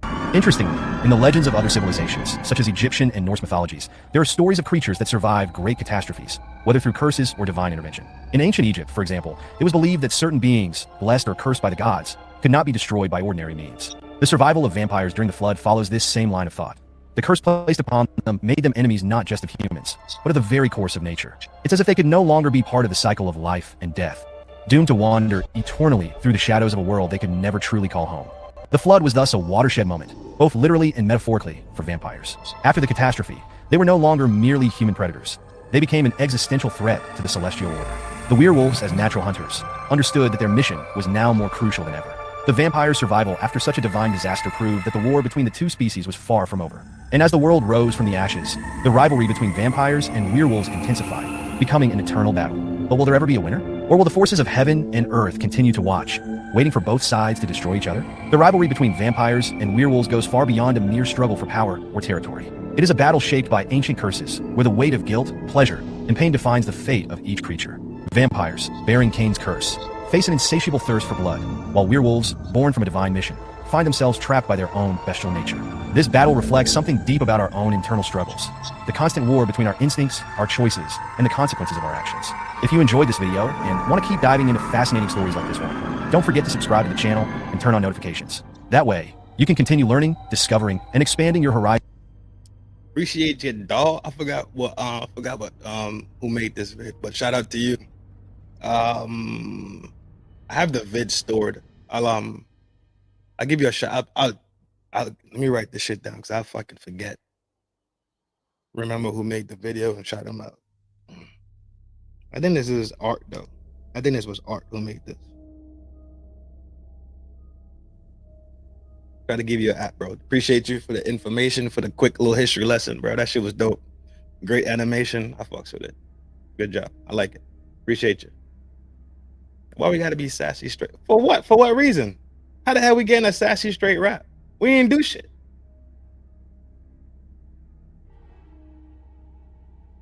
It's disrespectful. That's all it is. It's downright rude. Nah, remove that. But yeah, though, I'm not. Nah. Imagine how many shit. Imagine how much fun y'all could have when she turned into a wolf. You could start braiding that shit. Come on, y'all tripping, bro. Y'all just short-sighted. Y'all just short-sighted. Y'all could braid y'all man's pubes and shit when he's a wolf. Y'all bugging. Y'all out of control out here in these streets. Let me see. Flip the coin. Where's my coin at? There we go. This coin is to figure out if I'm gonna talk about the lesson of the night right now, or we're gonna go to the next video, watch that one, and close it out with the lesson. We got head this video, tails this lesson. Head this videos, tails this lessons. Head this videos, tails this lessons.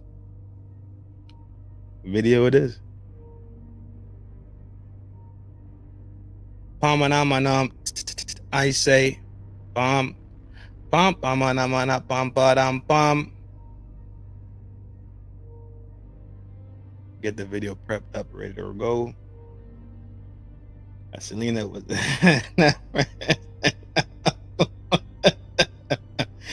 Yo, Aaliyah was work too. Aaliyah was work. Yeah, for sure. That was the queen of the damned. Yeah.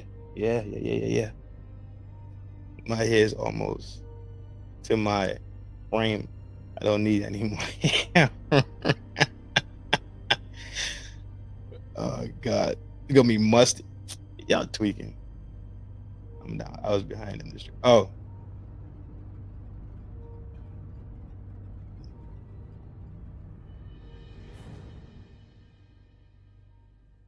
All right, we're gonna go into the video. I'm gonna probably stop this video halfway through, kick the lesson, and then we close it out with the video.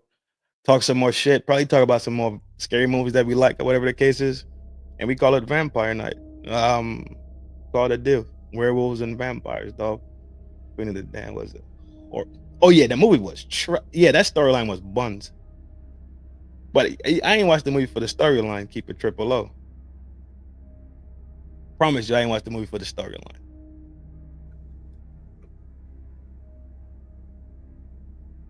The absolute baddest one we've ever seen. Yep. Ain't one better that we've seen on the screen as a vamp. Ain't one. I don't remember seeing one. Not near one. Nobody came close. Nobody has come close. Not even, I'm saying nobody has come close. That's to tell you how bad she was. She is different stratosphere bad. Vampires and werewolves was wrong. Not born in Gothic castles or windswept European villages, but in a much far more mysterious land. Imagine a time before the pyramids, before written history as we know it, when a civilization looked at the stars and saw gods, looked into the shadows and saw monsters. Could the first whispers of bloodthirsty beings and cursed shapeshifters have originated not in medieval Europe, but in the cradle of human civilization itself? Welcome to Sumer, where myth and terror were carved into clay thousands of years ago, and where the monsters of our nightmares first came to life. Welcome to Tales of Mythology, where ancient legends, forgotten horrors, and supernatural wars come to life. If you love exploring, it was the birthplace of writing, government, and law, but also the origin of darker tales, of beings caught between life and death, of spirits starving for blood, and of men cursed to roam like beasts. In the clay tablets left behind by Sumerian scribes, we find the chilling concept of the Edimu, restless spirits of the unburied or violently slain. These weren't just ghost stories to pass the time. They were feared. Believed to slip through doorways like smoke, the Edimu would invade homes under the veil of night, draining their victims not with or fangs, but with an invisible hunger. One tablet from the British Museum, K162, describes them as those who wander the earth drinking the breath of the living. And if that sounds eerily similar to our modern idea of vampires, that's because it is. These early spirits fed not on flesh, but on life force, weakening their victims until only death remained. Worse still, they were drawn to neglect. If someone died without proper burial or offerings of food and drink, they were doomed to become one, cursed to haunt the living in eternal bitterness. According to the laws of Eshnunna, failing to perform burial rites wasn't just a mistake. It was an invitation for terror. But why did these beliefs take hold so deeply? In a time when flickering oil lamps were the only defense against the thick, unknown dark, people feared more than just wild animals. Every sound in the night, every unexplained illness, could be a sign that something had entered their world. The dead in Sumer were never truly gone. Unless honored and appeased, they remained dangerously close. It's no wonder amulets, charms, and whispered incantations filled their homes and rituals. Still, Edimu weren't the only source of fear in the night. The Utuku, a broader class of demons, lurked among the shadows of Sumerian cosmology. Unlike the Edimu, these spirits could be good or evil. Some serving the gods as messengers, others tormenting the innocent with illness and despair. But the line between protector and predator was razor thin. The Utuku Lemnutu, or evil spirits, were blamed for everything from infertility to crop failure. One chant found in the Exorcist's manual of the Library of Ashurbanipal warns, "O you demon that attacks man, you who came from the underworld, be gone, cursed one." This chaos between realms, between gods, humans, and spirits, shaped the worldview of the Sumerians. The night wasn't just empty space, it was occupied by spirits who thirsted, by monsters not yet fully formed. One can only imagine the eerie silence in a Sumerian city after sundown. Doors locked, clay charms etched with protective spells hung above entrances, priests muttering invocations as oil lamps cast long, trembling shadows across mud brick walls. In this dim world where death lingered closer than breath, the myths of blood drinkers and beastmen didn't feel like fantasy, they were warnings. And here we see the roots, deep, ancient, and terrifying, of the vampire myth. Not in velvet cloaks or silver crosses, but in clay incantations and crude drawings scratched by trembling hands into wet earth. These weren't characters, they were threats. As historian and Assyriologist Jeremy Black noted in Gods, Demons, and Symbols of Ancient Mesopotamia, 1992, the Sumerians did not distinguish sharply between the natural and the supernatural. To them, illness, death, fortune, all were subject to powers beyond the veil. Spirits were not metaphors, they were explanations. And what of the dead who walk among us? What of the cursed souls who drink not just blood but being itself? In the heart of Sumer, the line between the living and the dead was never truly defined. It was a civilization where the night belonged to things that whispered in forgotten tongues, and where silence itself was a sign of something watching. Among the most feared of these presences were the Edimu, spirits of those denied proper burial, or violently killed. But these beings were not simply ghosts, they were parasites of the soul, draining vitality, disturbing families, and spreading sickness without warning. Their existence lingered in the spaces between shadow and breath, waiting for a weakness. Ancient texts from Nippur and Lagash describe them as those who have not passed into Kur, the underworld, and their hunger was unrelenting. These spirits, trapped between realms, were described not just as phantoms, but as entities with a purpose. The Edimu sought what had been... You see how they're describing it not existing in this three-dimensional realm first, right? They saying it exists in the external realm, right? The realm that basically what we talk about this all the time. We say we feel, God we feed. Like they saying they exist in that realm first, and this realm here is the last manifestation of something that already happened in that realm. Just like how they talk about deja vu. You deja vu something, it doesn't make sense because you never experienced it before, but you know you have experienced it, right? But that's just talking about like timelines are crossing. My explanation of deja vu has something to do with the spirit. That's how I've always experienced it, right? Something to do with the spirit, and now the spirit coming back to the flesh, and now they both talk and they synchronize. Because in the spirit world, there is no time. In the spiritual realm, time doesn't exist. So that's what they're saying. There's a spirit realm, and there's this three-dimensional realm, which we call this plane that we live in. When deja vu happens, you leave the three-dimensional realm, this realm, because you're at rest. But the spirit man, the inner man, is active still. He leaves this realm, goes to the other realm, roams around, experiences something. By the time you start to wake up, comes back, joins back, body, soul connects again. He comes back with information. So 2 days later, you go ahead and then you have a deja vu. You say, but I just had this deja. How is this possible? Right? I think that's the interconnection of spirit, body, and mind.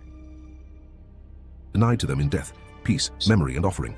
Without ritual libations or funerary feasts to guide them to the underworld, they clung to the living world, feeding off its essence. Their presence brought more than fear. It invited a kind of spiritual rot. A household plagued by misfortune, where members fell ill or crops withered without reason, was often said to be under the grip of an Edimu. And the remedy wasn't simply prayer, it was action. Exorcists, known as ashipu, were called upon to diagnose the source of the disturbance and to chant complex incantations to drive the restless soul back to the domain of the dead. What made the Edimu so terrifying was their invisibility. Unlike beasts of flesh, they couldn't be seen, only felt. Tablets recovered from the library of Ashurbanipal reveal how the presence of these spirits was often identified by symptoms: sudden fever, disorientation, emotional imbalance, or inexplicable dread. Victims would grow pale, lose energy, and in some accounts claim to see shadowy figures watching them in their dreams. One ritual text, known as Maklu, contains lines such as, "You, eater of breath, be gone from this house. Let your hunger return to the dust from which you came." These incantations weren't symbolic. They were weapons against what the ancients believed to be a spiritual predator. But the Edimu were not the only beings to stalk the fragile border between life and death. Among their spiritual kin were the Utuku, demons whose moral alignment was uncertain. Unlike the Edimu, who were created by misfortune, the Utuku were ancient forces, existing before mankind. Some served gods, others tormented mortals. The Utuku, Lemnutu, the evil ones, could bring disease, madness, and destruction. Texts from Eridu depict entire villages performing purifying rituals to dispel the presence of these demons, sometimes involving animal sacrifice, burning incense, or complex water rites. In their world, spiritual contamination could be as deadly as a physical wound, and healing required knowledge passed through generations of priests. Rituals of purification often included offerings, not just to drive away the malicious spirit, but to appease others that might be drawn to the scene. The Sumerians believed that spiritual imbalance could attract more than one entity. In this way, their world was a tightly wound web of action and consequence, where every death, especially unnatural ones, had a potential ripple effect on the community. The Edimu and Utuku were considered symptoms of cosmic disorder, signs that the veil between realms had thinned. And when this happened, the night was no longer safe. Doors were sealed, chants were whispered into oil lamps, and protective amulets made of copper or lapis lazuli were hung over thresholds to repel the hungry dead. One of the most unsettling beliefs surrounding the Edimu was their preference for vulnerability. They were said to be drawn to children, to the sick, to women in childbirth, moments where life stood on the edge, where the body was weak and the soul exposed. In some incantations, scribes detail how the spirit crawls into the lungs or sits upon the chest like a beast, suffocating slowly. These descriptions, remarkably close to modern accounts of sleep paralysis, were not psychological theories to the Sumerians. You ever heard somebody describe sleep paralysis or waking up feeling like they can't move because somebody's sitting on them? Imagine these things being written so long ago. It was written in Sumer.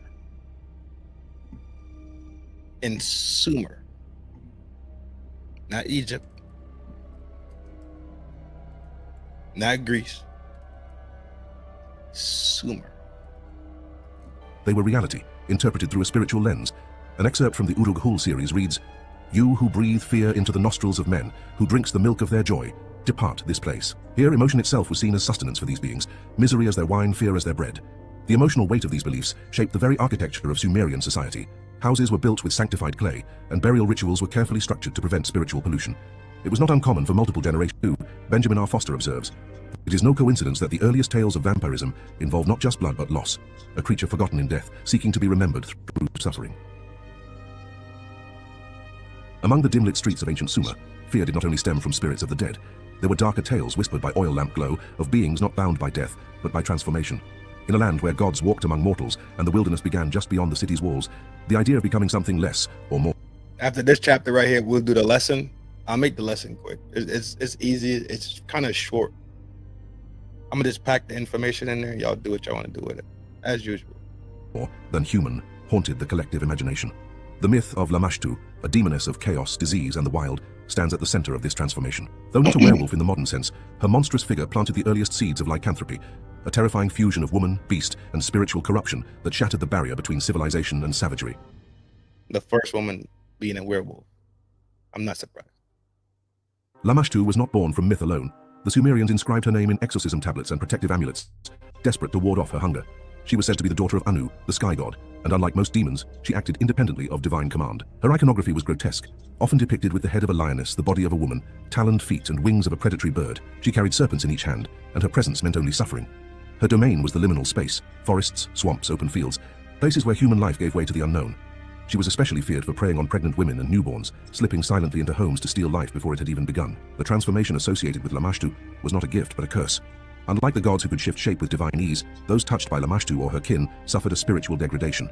The human soul, under her influence, could become animal-like, savage, uncontrollable, and beyond redemption. In this lies the earliest Sumerian expression of metamorphosis as punishment. Ritual texts describe how men who committed grave offenses or were spiritually impure could be marked by wildness, cursed to wander the steppe like beasts, estranged from their communities. This transformation was not necessarily physical, but a complete loss of identity.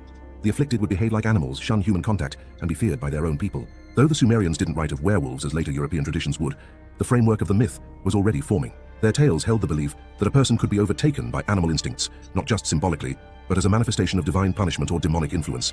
The wild, to the Sumerian mind, was not merely a location, it was a state of being. To lose oneself to the wild was to fall from order into chaos, to be forsaken by the gods and community alike. It is within this belief that the concept of lycanthropy as banishment from humanity was born. Stories told of people howling at the edges of fields, crawling on all fours, no longer speaking, no longer remembering who they once were.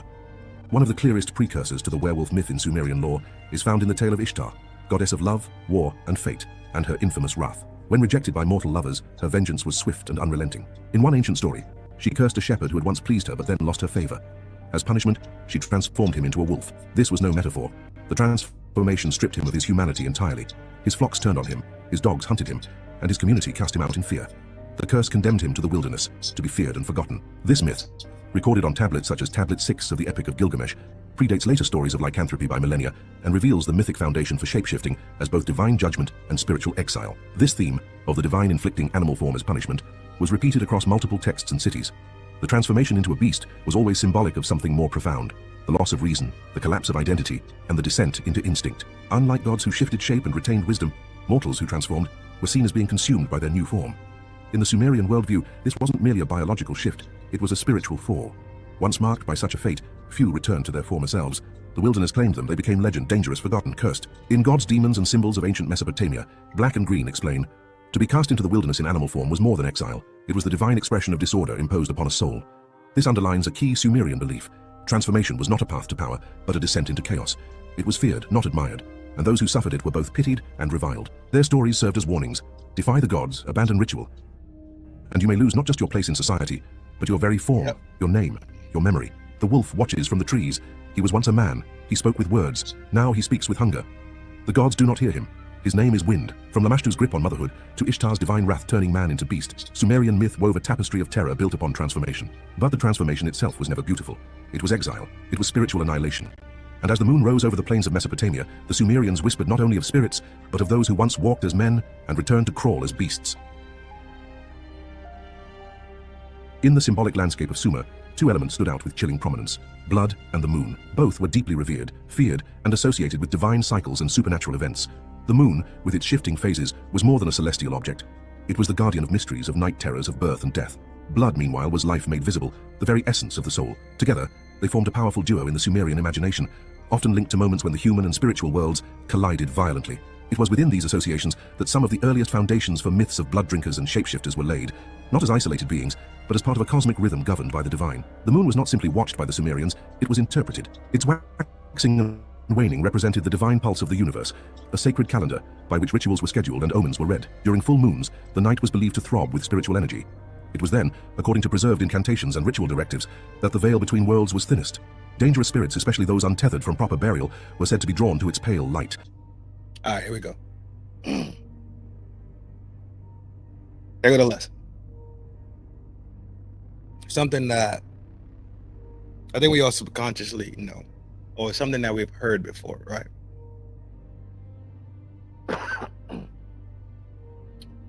Even some religions are completely and totally against it, with their good reasons, of course, right?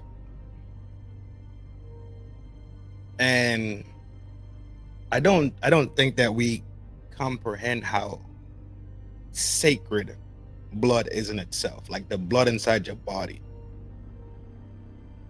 Excuse me. I don't think people really have, let's say, a linear thought about how and let's say why the blood is sacred.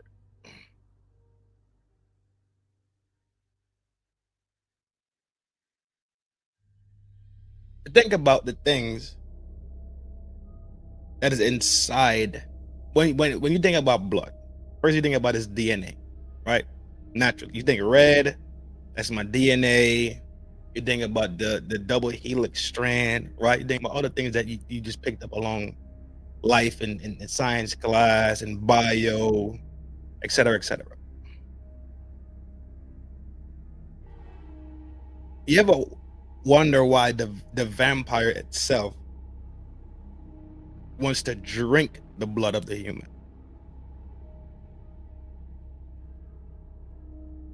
If you remember in Underworld, for them to prove what they saying was true, they bit the person and they got the memories from him. They experienced the things that they experienced. Why?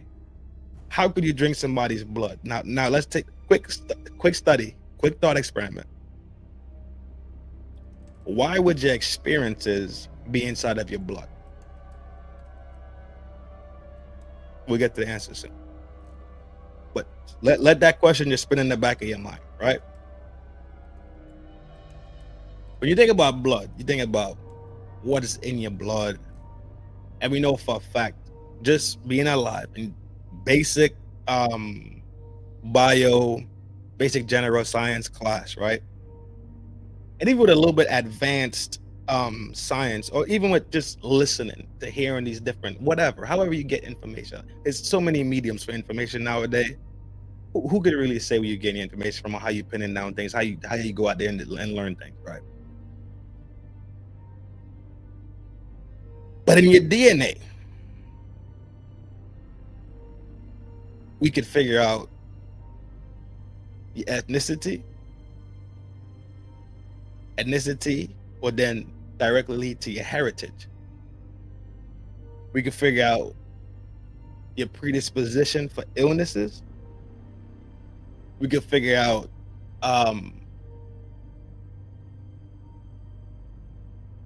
like your clan, right? Your mother and daddy came together and made 4 kids. Those 4 kids will have similar DNA patterns that align with not just them, but also with the parent. So inside your DNA itself, it's not just your ethnicity and your heritage, but it also has your what? Your ancestry. Your ancestry, your ancestral line holds the information of where you are actually from.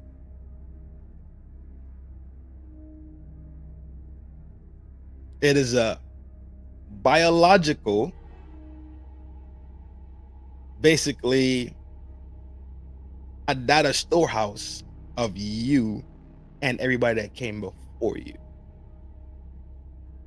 Just like in Underworld, when they bit the person, they got a chance, right, to see their history.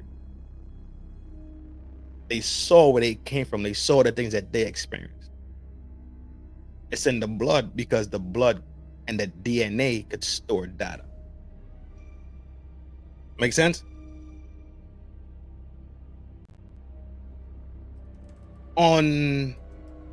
If you take a pinhead, a regular pin, everyday pin,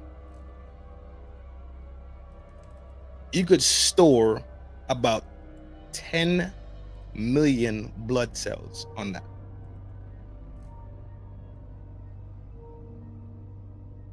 So you imagine being bit and they actually get to drink your blood. Right? Blood has plasma in it. It's blood cells, white blood cells, red blood cells, blood platelets for clotting and all this stuff, right? Reaper and them know this shit. They went to school for this shit. Reaper know this shit. Fucking RBN know this shit. All these motherfucking medical people, the people that went to school for medical stuff, y'all know all this shit. RNs, CNAs, y'all know all this shit already. I'm very, very slow when it comes to medical shit. But these are just things that I know from science. I know that from science, not because I went to medical school to practice any of this shit. I just learned this from science class. And I just ask questions, and I make these questions connect, and I draw. Like, yeah, shout out to RBN, bro, for sure, absolute. That's the fucking the FBA RN right there.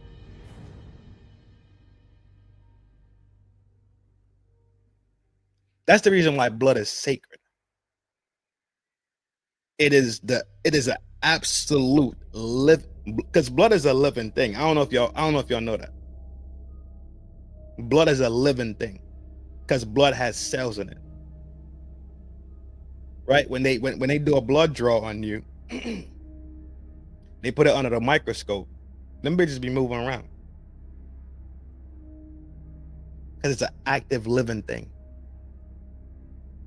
It is the life. It is the life force, to be honest with you.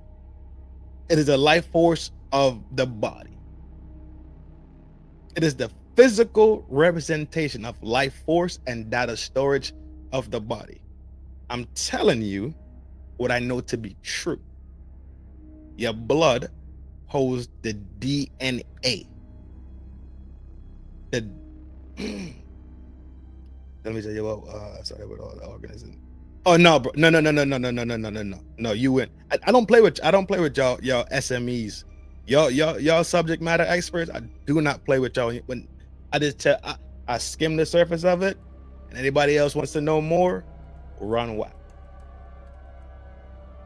Scientists have created synthetic data. Right? Synthetic data. Sorry, synthetic DNAs, not synthetic data.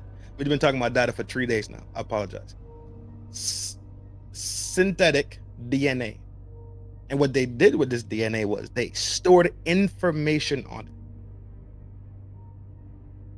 They put information on synthetic DNA.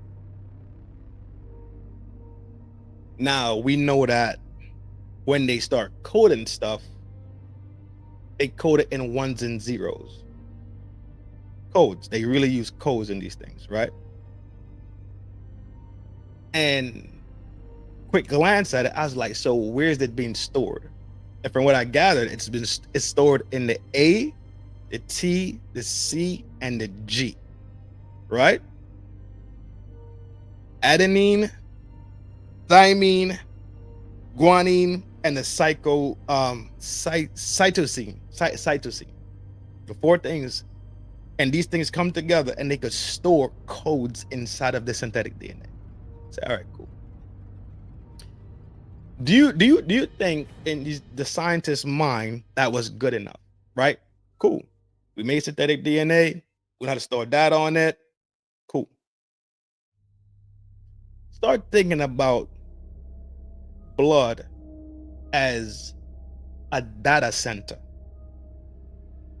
Start thinking about blood as how we say, damn, how does this child act like his parent? He never knew the parent because the parent perished prior to him getting to know them. Think about that concept. How do you have the characteristical traits and behavioral mannerisms of someone that was just your parent, your birthing parent, right? The parent, your mother, the father, right? Who was integral in the process of bringing you into this world, conception point, right? 9 months special, and let's just say for God forbid, right? Because this is not something that we wish or we really think about too much, but it does happen. Let's say the mom passes away before the child even got to experience, right, that person or learn anything from the mom who's no longer here. You dig it? They wasn't around them to receive the nurture or the nature. Well, they would get the natural nature, but they wasn't there to get the nurture point of the mom. But they still exhibit similar behavioral characteristical traits. It's impossible. It's impossible, but somehow it happens because they gave you the data download. They gave you the data download inside your DNA cells. They gave it to you already. So no matter if you are orphaned, no matter if you were raised by them, you still carry traits of those people. because they gave you the first download. They gave you your initial download. They put it inside of you internally, down to the microscopic level. You have them inside of you. It's not something so far-fetched when you really think about on a basic level.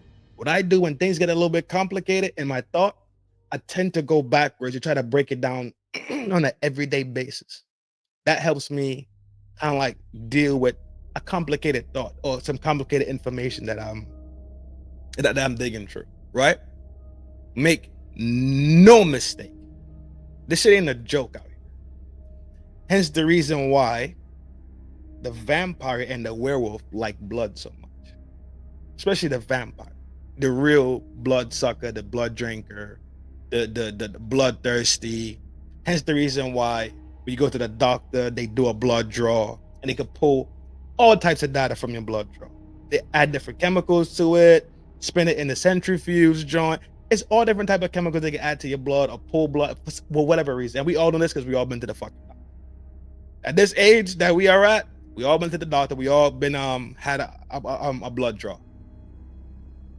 Because the data, the hardcore fucking data of you is stored in there. Not just of you, but of your ancestors that came before you. So think about what your great grandmother, grandfather put inside of the bloodline. Remember, we talked about telecom. I'll be trying to chuck it out there for y'all, man, but sometimes you got to go straight at it. We talked about telecom, did we not? How he stained his DNA with trauma, and then his kids turned out to be what?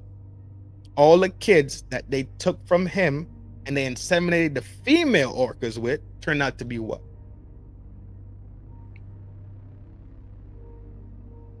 Y'all think I'm Looney Tune? Y'all have no fucking idea how Looney Tune I am then. If this is crazy to y'all, if this concept that we could draw to on a regular string, and then we could spider web this and turn this into a whole octopus, we could turn this into so many different things and walk this down so many different lanes. If this is crazy and out of control and far-fetched to y'all, then I am Kevorkian. I need to be put in one of them rooms where you just hug yourself all day. I'm telling you, because this is simple. Now, where your brain takes it to, how your thought process deals with certain information, that's completely up to you. I can't control that. I'm not here to give you the end of anything, but I'm here to give you the tip. I couldn't resist. I'm backing out. My bad. But I'm just here to give you some information. Piece by piece, give you some information, talk some shit, have some fun, call it a night. But really and truly, blood is sacred because it has the exact essence of who you really are. From your heritage, to your ethnicity, to your bloodline, to your ancestry, to your predisposition for illnesses, what could be possibly going on with you right now, all of that. And then when you reproduce and procreate, you give yours. That's why it's called a legacy.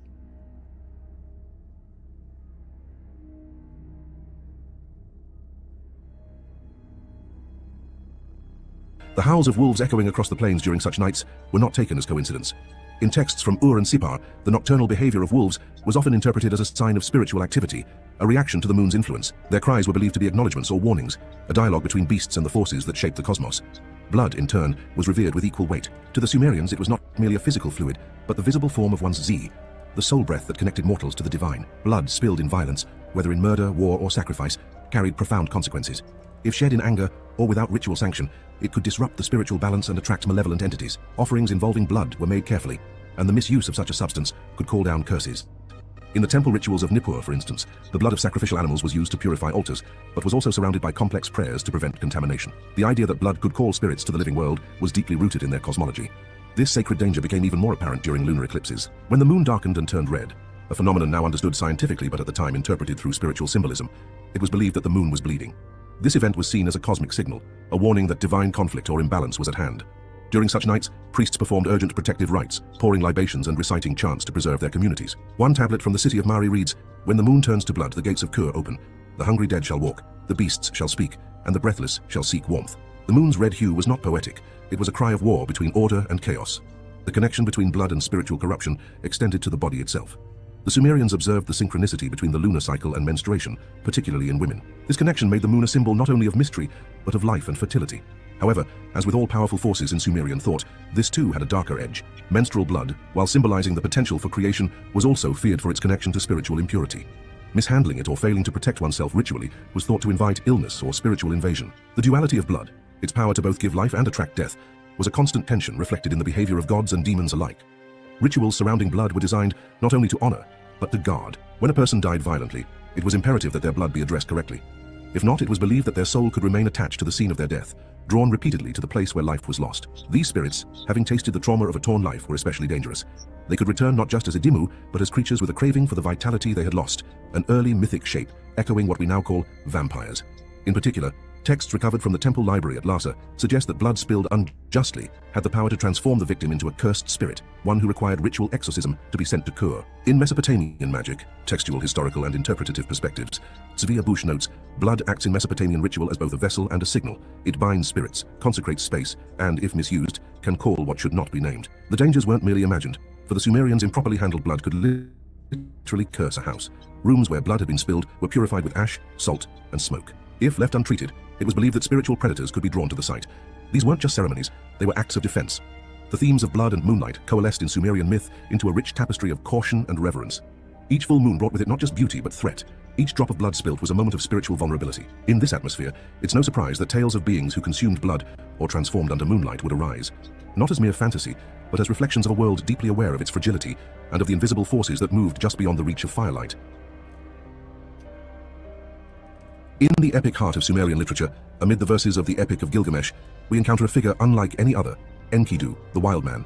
Born not in a cradle of civilization, but in the solitude of nature, Enkidu is not a demon or a god, but something more disturbing in its familiarity. A man who was not truly human until he was taught to be. Crafted by the gods as a counterbalance to Gilgamesh's unchecked power, Enkidu emerges from the wilderness clothed in hair, hunting with beasts, drinking from rivers, and communicating not with language, but with instinct. His story is a mythic memory of what it means to teeter on the edge between the human and the beast, and within his tale lies a foundational seed of the werewolf myth. Though no transformation takes place, the idea of reclaiming humanity from savagery becomes a central terror. Enkidu's existence is initially one of pure animality. The gods shaped him from clay, yet placed him far from cities, far from the influence of human customs. He lives among gazelles, protects them from hunters, and roams without shame or speech. This life changes only when he is lured from his wild state through an encounter with Shamhat, a temple priestess. Several days, she teaches him what it means to be human, not through weapons or commands but through intimacy, speech, food, and ritual. The moment he returns to the wilderness, the animals flee him. They no longer recognize him. In that instant, Enkidu becomes other to the world that once embraced him. This loss, while subtle in the text, mirrors the sorrow of transformation seen in later lycanthropic legends, the curse of not belonging either to man or beast, forever divided by experience. But Enkidu's wild past is never forgotten. Even as he journeys with Gilgamesh, battles monsters, and shares in human rituals, the memory of the forest lingers like a scar. He carries it within his soul. His instincts remain sharp, his rage formidable, and his body a vessel of both brute strength and quiet sorrow. When they slay Humbaba, the guardian of the cedar forest, Enkidu's ferocity is unrestrained. His hands know violence before thought. The gods, displeased with this act, mark Enkidu for death. It is not Gilgamesh who falls, though he struck the final blow, but the one whose wildness never truly left him. This judgment suggests that, in the Sumerian worldview, to exist between two states, neither fully man nor beast, is to violate cosmic balance. Enkidu's death is a restoration, a reminder that liminality must be punished. The portrayal of Enkidu challenges the Sumerian conception of identity. In a society bound by ritual, order, and social role, his presence is an anomaly. He is both revered and feared, loved and doomed. There are echoes here of later figures who are caught between worlds, like the werewolf, who becomes a monster when the full moon rises, yet suffers as a human in the light of day. The Sumerians may not have told stories of men physically shifting shape, but they understood deeply the terror of internal transformation. Enkidu's arc is not about a literal change of form, but of soul, and this shift, unwilled yet irreversible, resonates with the archetype of the cursed man. Scholars such as Andrew R. George, in his critical edition of the Epic of Gilgamesh, have emphasized how Enkidu's role as a liminal figure represents the duality at the core of Mesopotamian myth. George writes, Enkidu embodies a past that civilization has tried to forget but cannot abandon. His story is not one of ascent, but of disconnection. This notion of disconnection from nature, from the divine, and from oneself lies at the very heart of ancient transformation myths. What is more horrifying than to be alienated from all worlds, unable to return to what you once were, yet never fully accepted as what you have become? After Enkidu's death, Gilgamesh's grief is immense and raw. He holds the body for days, refusing to let it go, hoping in vain for a return that will never come. The pain is not only that of losing a friend, but of witnessing the fragility of humanity. Enkidu, in dying, reminds Gilgamesh, and through him all of Sumer, that no strength, no divine favor, no companionship can escape fate. But more than that, Enkidu's death marks the final severing of his link to the wild. The transformation is complete. The beast is gone and the man mourned, rotting, loved is buried. Civilization reclaims him, but only in death. In the quiet corridors of ancient temples, priests once pressed sharpened reeds into wet clay, encoding fears that would survive millennia. Those fears, of spirits that fed on breath, of cursed bodies that turned wild, of blood that called the dead, never truly vanished. They transformed.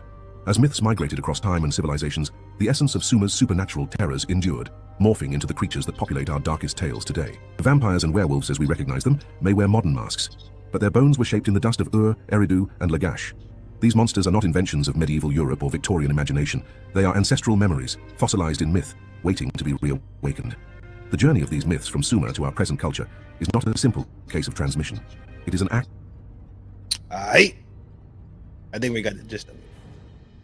Shout out to you, bro. I think this is other channel. I gotta find these channels and tag them and tell them good job.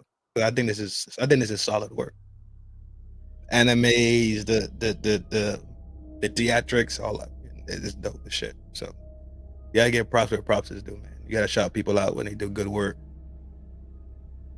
It doesn't make you less than to be humble and appreciate other people's hard work. It don't.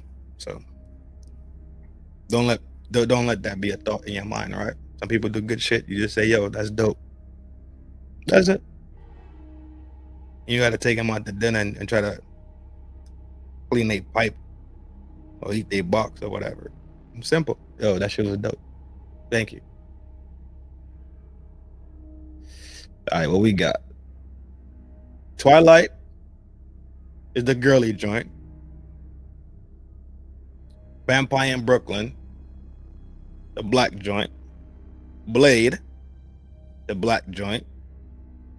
Queen of the Damned, the black joint.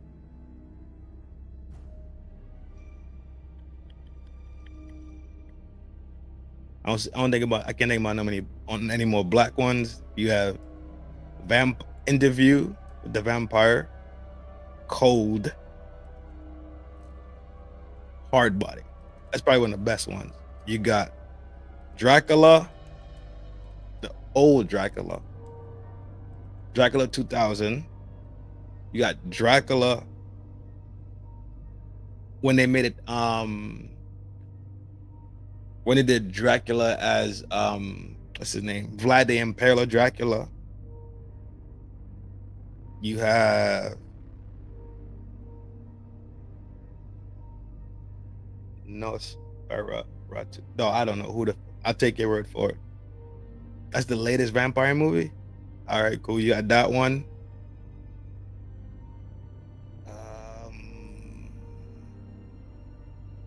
What's his Werewolf from Stephen King? You got that one. Jack Nicholson. No, Jack Nicholson wasn't Werewolf. Jack Nicholson was Werewolf from Stephen King. That was Jack Nicholson, I believe. You have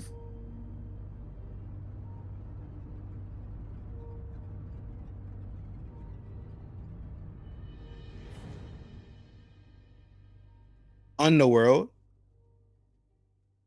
which is like a modern one also, with all the sexy leather. Look like they was in the Matrix. Underworld. Sinners was about vampires. That's true. Yeah. Sinners was about vampires. Sinners.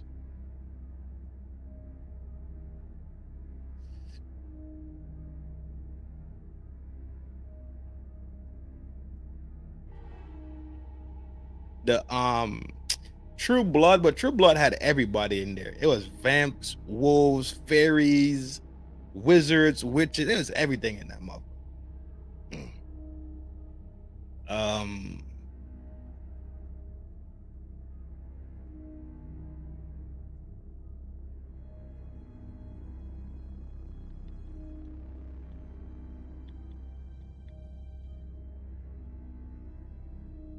All that's coming to mind right now. But that's it, man. I personally can't pick because both of them got attributes that's dope as shit. Vampire Diaries and the Originals. I don't remember those two. Originals? I remember those two. Pretty sure there's an anime about some damn vampire shit too.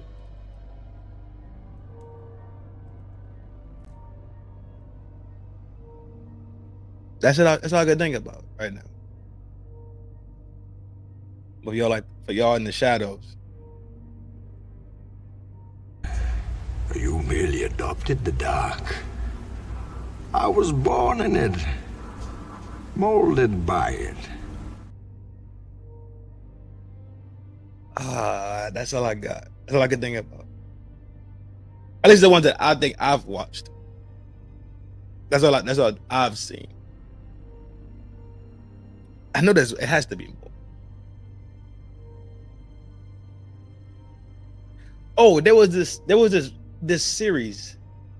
I can't remember what it was, but it was I think it was, I want to say it was New Orleans. And it was a black one and a white one. And it had a little girl living with them.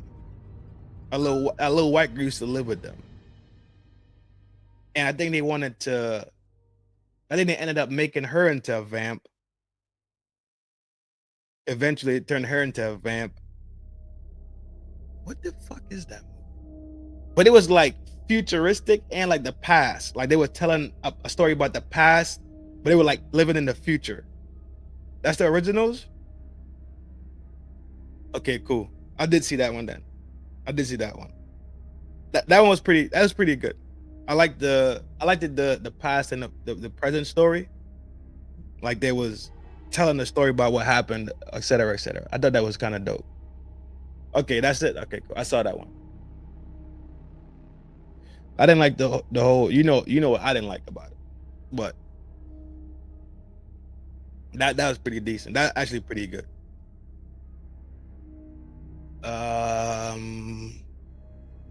What else is out there, dog? That's popular. Like I've probably seen it, but I'm just not thinking about it right now. Let me close this down so I don't fuck around with the fuck around and end up finding out for no reason here.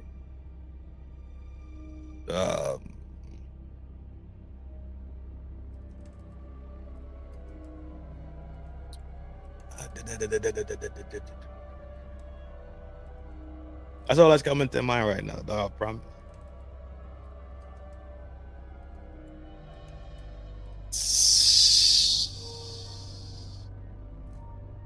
I don't watch anime, so don't even bring up animes. I don't even watch, so I won't even know. Oh no, Inuyasha was a wolf boy. Inuyasha was like a wolf type fucking we could count Inuyasha. See, I'm in the gang. Fuck you talking about? Fuck you talking about, dog? Inuyasha was a wolf boy, wolf human. He was just more human and werewolf.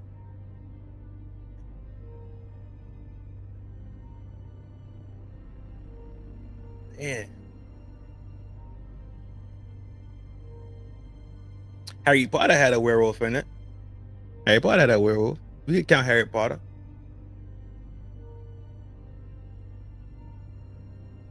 You can't leave out Harry Potter, dog. That's my dog. I made a whole little montage of my dog.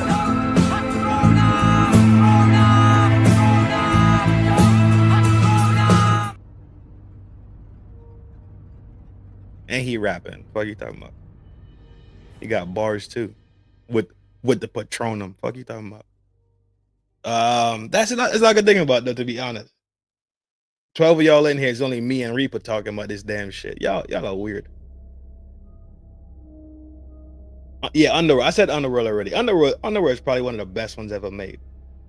That one and the Dracula one when they did Vlad the Impaler, when they showed him like what? Yeah, that's the same one. Yeah, where they fought that fight. I don't know if they was defeated. Yeah, I think he got defeated. he crawled into the cave and was in the cave, and that's when he met the vamp. Yeah, that's the one with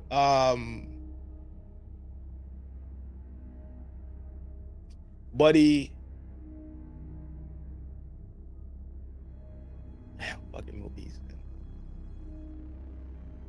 Can't remember what movie he's in, but he was in the cave, and the vampire came in there and met him in the cave, and he was all beat up or whatever. The vampire bit him, gave him some time. He turned into a vamp, and that became the story of Vlad the Impaler. Dracula Untold. Is that it? He was also in Lord of the Rings spin-off. He met the original, right in the cave, right after they had that fight, and then they like in a fight in like his half brother or something like that. His half brother had owned the other kingdom. That was trying to invade their kingdom, and he went in there and went crazy. Yeah, I think we're talking about the same movie, bro. That's it. That's all I got for vampire. I don't care anything about a werewolf movie. Well, I think we already named the werewolf movie, but I can think about other werewolf movies. Werewolf in London. It was like Werewolf in New York or some shit like, no, not Werewolf. Yeah, Werewolf in London. It's a couple that's out there. Yo, Kazo. We're just doing a little quick movie run again. Talking about vampires and werewolves. Trying to think about vampires and werewolf movies that is out there. We're not talking anime. You heard? Werewolf in New York, Werewolf in London, Bram Stoker. You see, I play Jonathan Haker in the play. I don't even know what Bram Stoker is.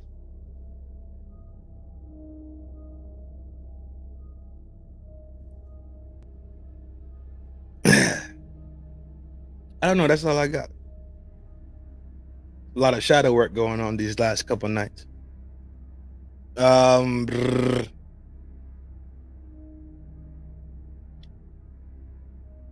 it. That's all I could think about. Bram Stoker as Dracula, Keanu Reeves. That's the interview. You talking about Interview with the Vampire?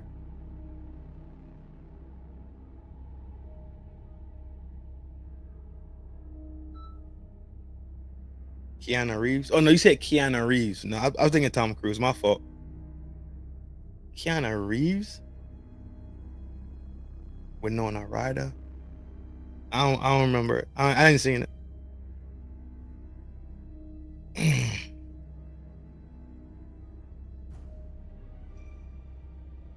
I haven't seen that one. I'll take your word for it. Is it good though? It's like something like if I run across it, watch it.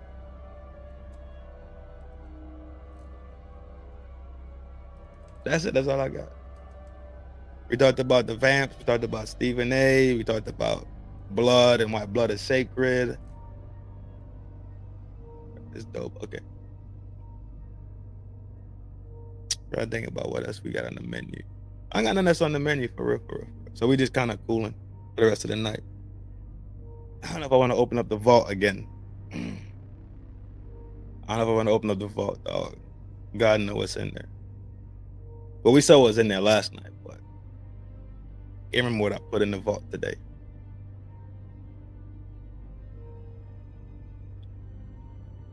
Does Marvel and DC have a werewolf? No, but you know who did have a werewolf? Like a wolf type character? Gargoyles. Oh no, there was a panther.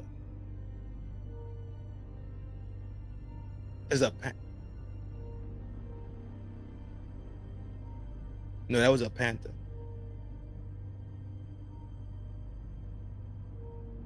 Werewolf by like Marvel.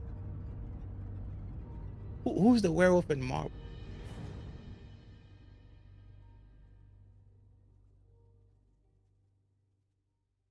This one I gotta look up.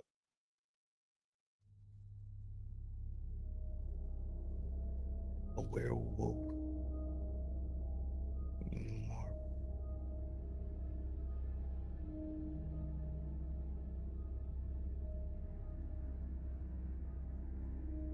I know what it is. Is there a fucking Nightshade was a werewolf serum. It's given to Dreadman Druid. Oh shit, there's a werewolf in Marvel. There's one. Oh shit, okay. I wonder if there's one in DC. I don't remember.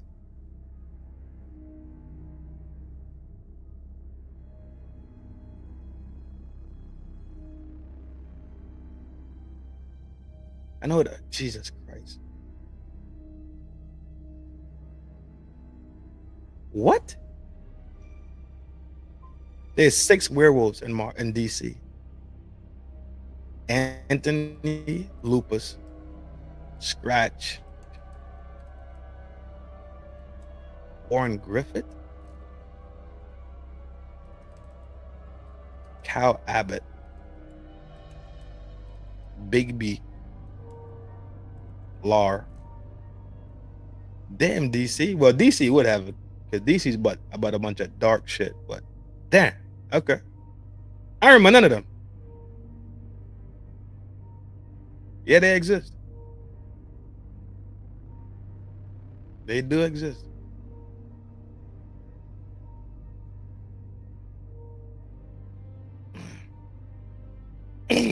But yeah, gang, we've been here for 2 and change, almost pushing 2:30. I think we had a good show. I promise you, if I didn't have to pivot early in this show and talk about y'all boy, this part would have been a lot longer actually. And Roddy, and I don't know where the fuck Roddy is.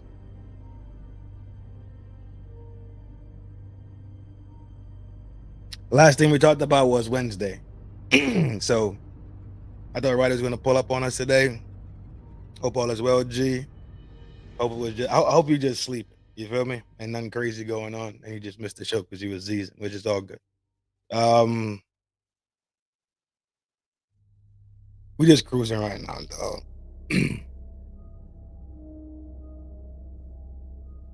Let me. Fuck. All right, let's check the vault. Relax. We're not going ham. We're just gonna check the vault. I know I got some stashed. Let's check the vault real quick.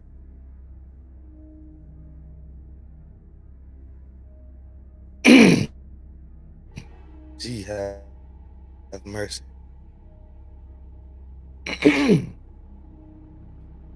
I need to go ahead and give my damn algorithm a purge. Have mercy. What's going on here?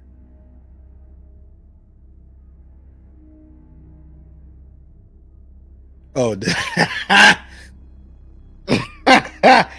all right. I do got some. Okay, I got 1 or 2 jokes. I got 1 or 2 jokes inside the vault. We gonna watch them. Give me quick spinny here. This is gonna be my new spinny from now on. You just keep sliding that on in, don't you? Lord have mercy, I'm about to bust. And I gotta give it to you a little bit more. Wrong with you? What? Tonight. Calm the fuck down. If I can get a quickie in. I'm your huckleberry. Yeah, that brother's starving. You better go somewhere and beat your meat. Bullshit. I played with it earlier this week when I was giving out the love messages. Disgusting behavior. It is a sickness. Back is good. Ass is good. All I good. think I'm gonna bend you over my knee and turn that fat ass red now. You know what they say? See a broad to get that booty ackle? Leg her down or smack 'em, yeah. What's wrong with y'all? You niggas are crazy! That might be the new spinny. I don't know yet. No promises. That might be the new spinny. I do. Damn. I got a lot more actually, but this is just the ones. I didn't know I did all this today. I did not know I did all this shit today.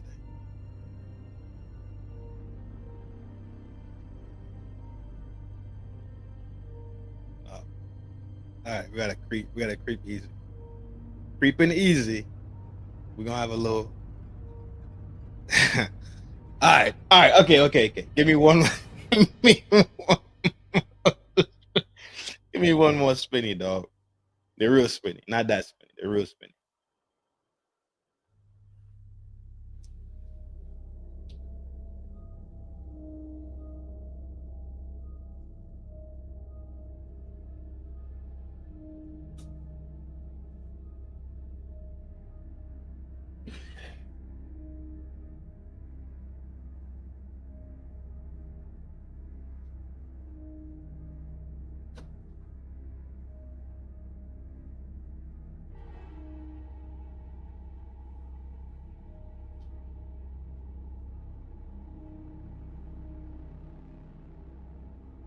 Aight, yo,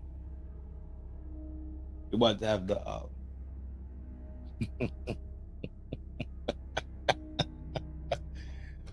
God, all right, let's go on the vote. I'm telling you, this is the quietest chat ever. Chat went from being crazy and off the chain to being quiet. Something wrong with y'all. I count for 2-3 people in the shadows right now. Also, I'm accounting for. That's the only people that came true and said, hey, yo, shadow gang.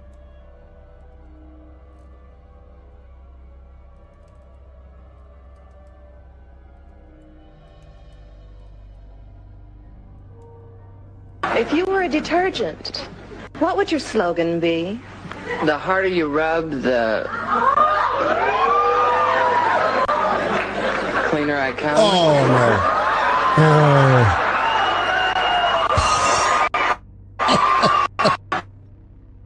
If you were a detergent, what would your slogan be?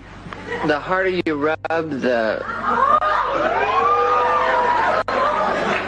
cleaner I come. Oh, no.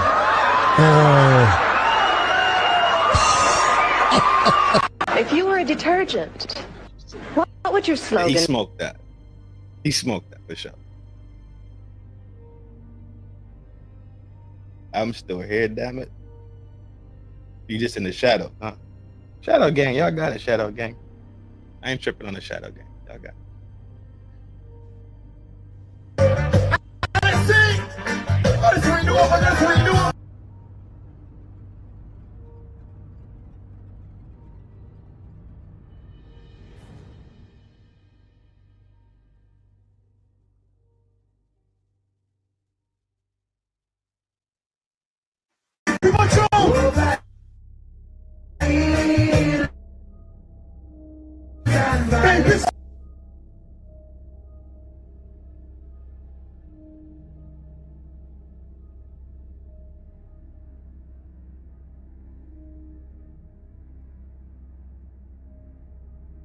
Yeah. Are y'all see my man's right here, dog? Right here. Watch.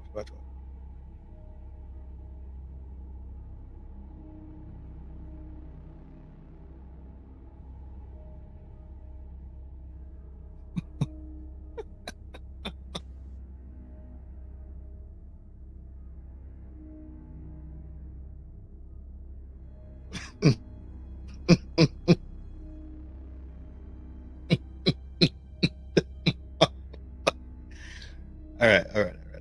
Let's see what the comments say. Soon forward scene. What?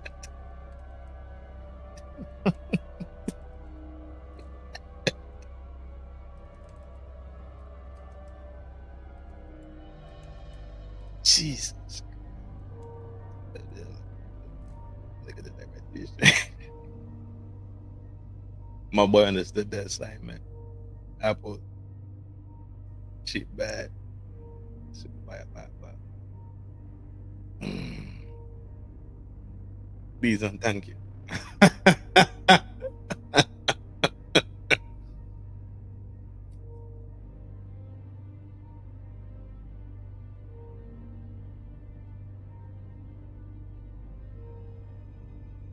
Shit.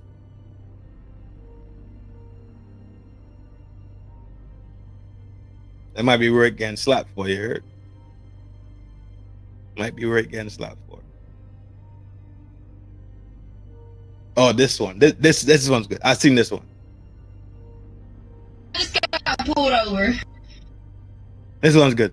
So I just got pulled over. I was doing about 70 and a 55. And this cop, he asked me, he said, "Do you know why I pulled you over?" I said, "No clue." So he said, "You just going 74 and a 55. He said, "Let me have your driver's license." I said, "I ain't got none." He said, "What about registration?" I said, "I ain't got none of that either." He said, "Well, how come?" I said, I don't know, but don't open that glove box. I got a pistol in there, and I just shot my husband. He's under that tarp in the back of the truck. This joker runs back, and next thing I know, there's cops everywhere, and the big dog walks up to me, and he goes, "Ma'am, can I see your driver's license?" I handed it to him. He said, "What about your registration?" Gave him that. He said, "Open up that glove box." I did. There wasn't nothing in it. And tars under the tarp. He said, "My deputy called me and told me that you didn't have no license or registration and a dead man and a pistol. I don't know what." And I said, "I bet you that lying son of a gun told you I was speeding too, didn't he?" So I just got pulled over. I was doing about 70 and a 55. And this cop, he asked me. That's good shit.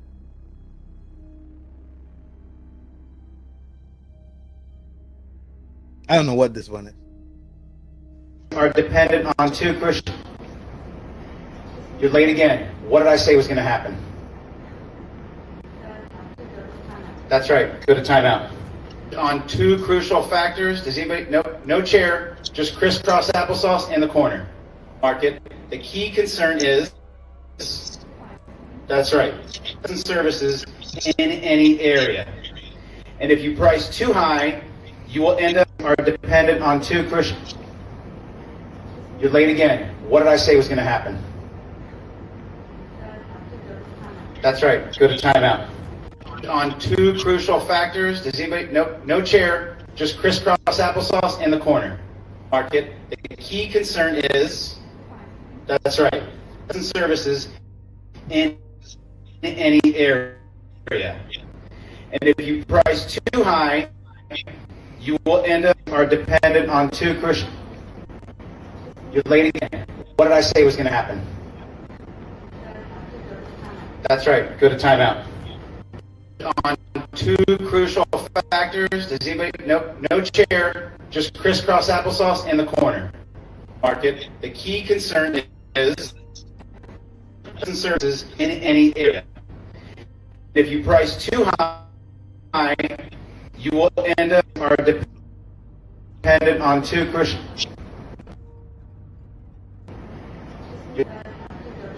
That's right. Go to timeout. On two crucial. Y'all going to timeout or no? How many of y'all going to timeout to not get an absentee grade, to not get some bullshit? Who's going?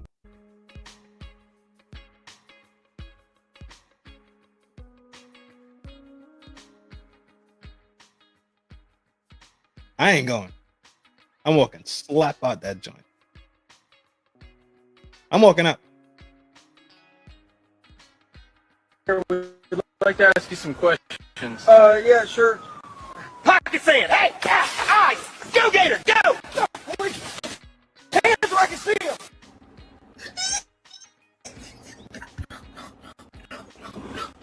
I'd like to ask you some questions. Yeah, sure. Pocket sand! Hey! Eyes! Go, Gator! Go! Hands where I can see them! Why no way? That is Florida though.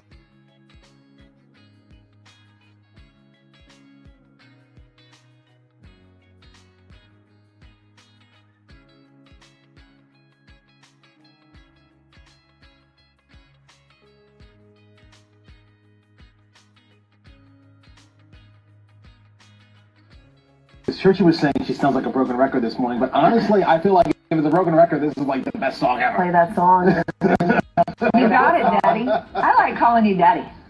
Thank you. I can like it.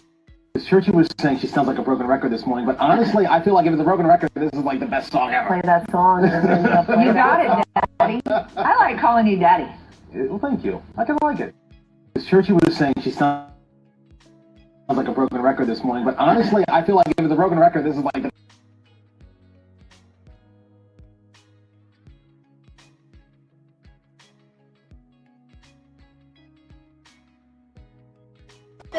the second time when the person has come and banged me from behind.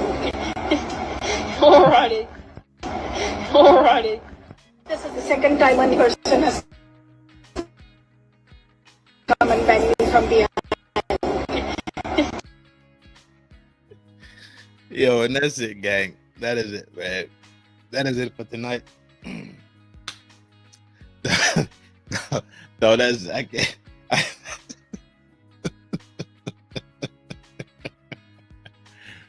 Oh God, I had a good time tonight. I did have a good time tonight. As usual, y'all make this experience more than pleasant. Y'all make me come in here more than enjoyable. Y'all make the town square what it is. Y'all bring the glow. Y'all bring the light. Y'all bring the thinking. Right? Y'all bring the drinking. I am grateful to have such an amazing crowd that pulls up over here and kicks it. I am. I don't take none of it for granted. I don't take none of the support for granted, dog. A lot of things you could be doing, right? But you spend time in the town square, talking jazz, laughing, having serious discussions, right? We in the town square and we enjoy the flavors of life. We get angry. Sometimes we get sad. We get happy. We have discussions about reality that we all face in a social setting or even in our personal lives.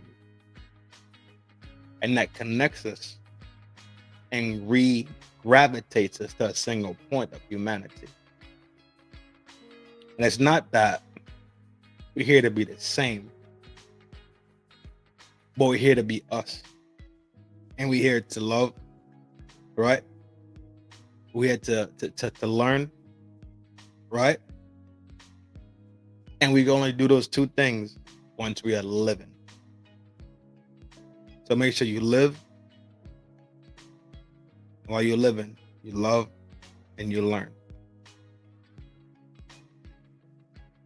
Be especially attentive to people who look at things that go through in life as losses and L's, right? The only L's we take over here, right? Live, love, learn. That's the only L's we take over here. Because we're not fucking losers.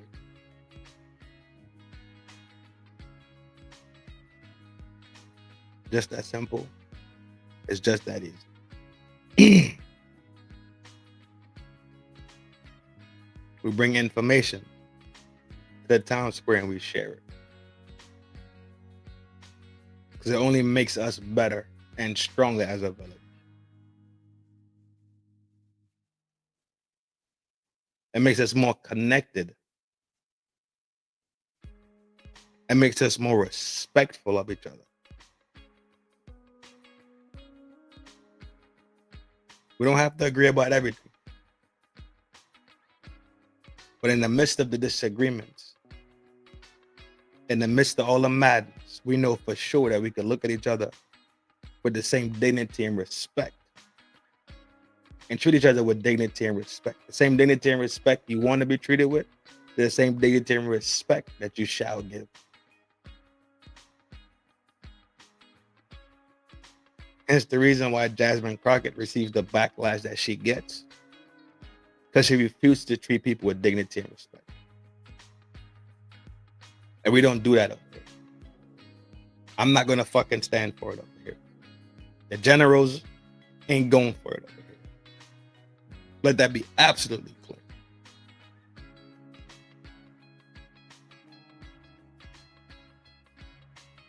Yeah, we get loose and yeah, we slick talk. But anytime somebody's being diminished, disrespected, their dignity is being challenged, that's when we're gonna shut this motherfucking show down and get on somebody's motherfucking heel. Make no mistake.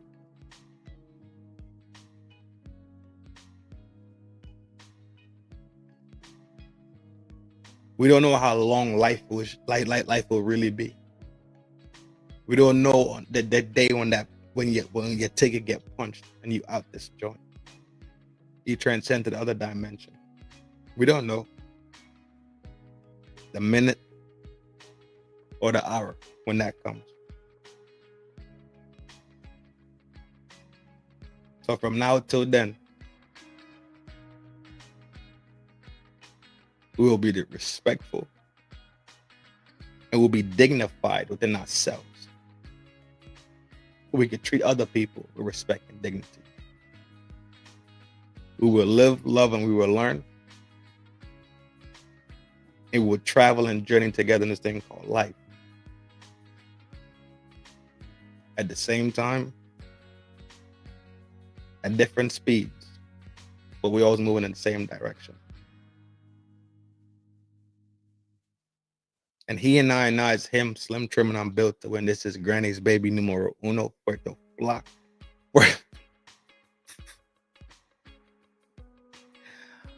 Flaco Fuerte. The real McCoy that brings the joy.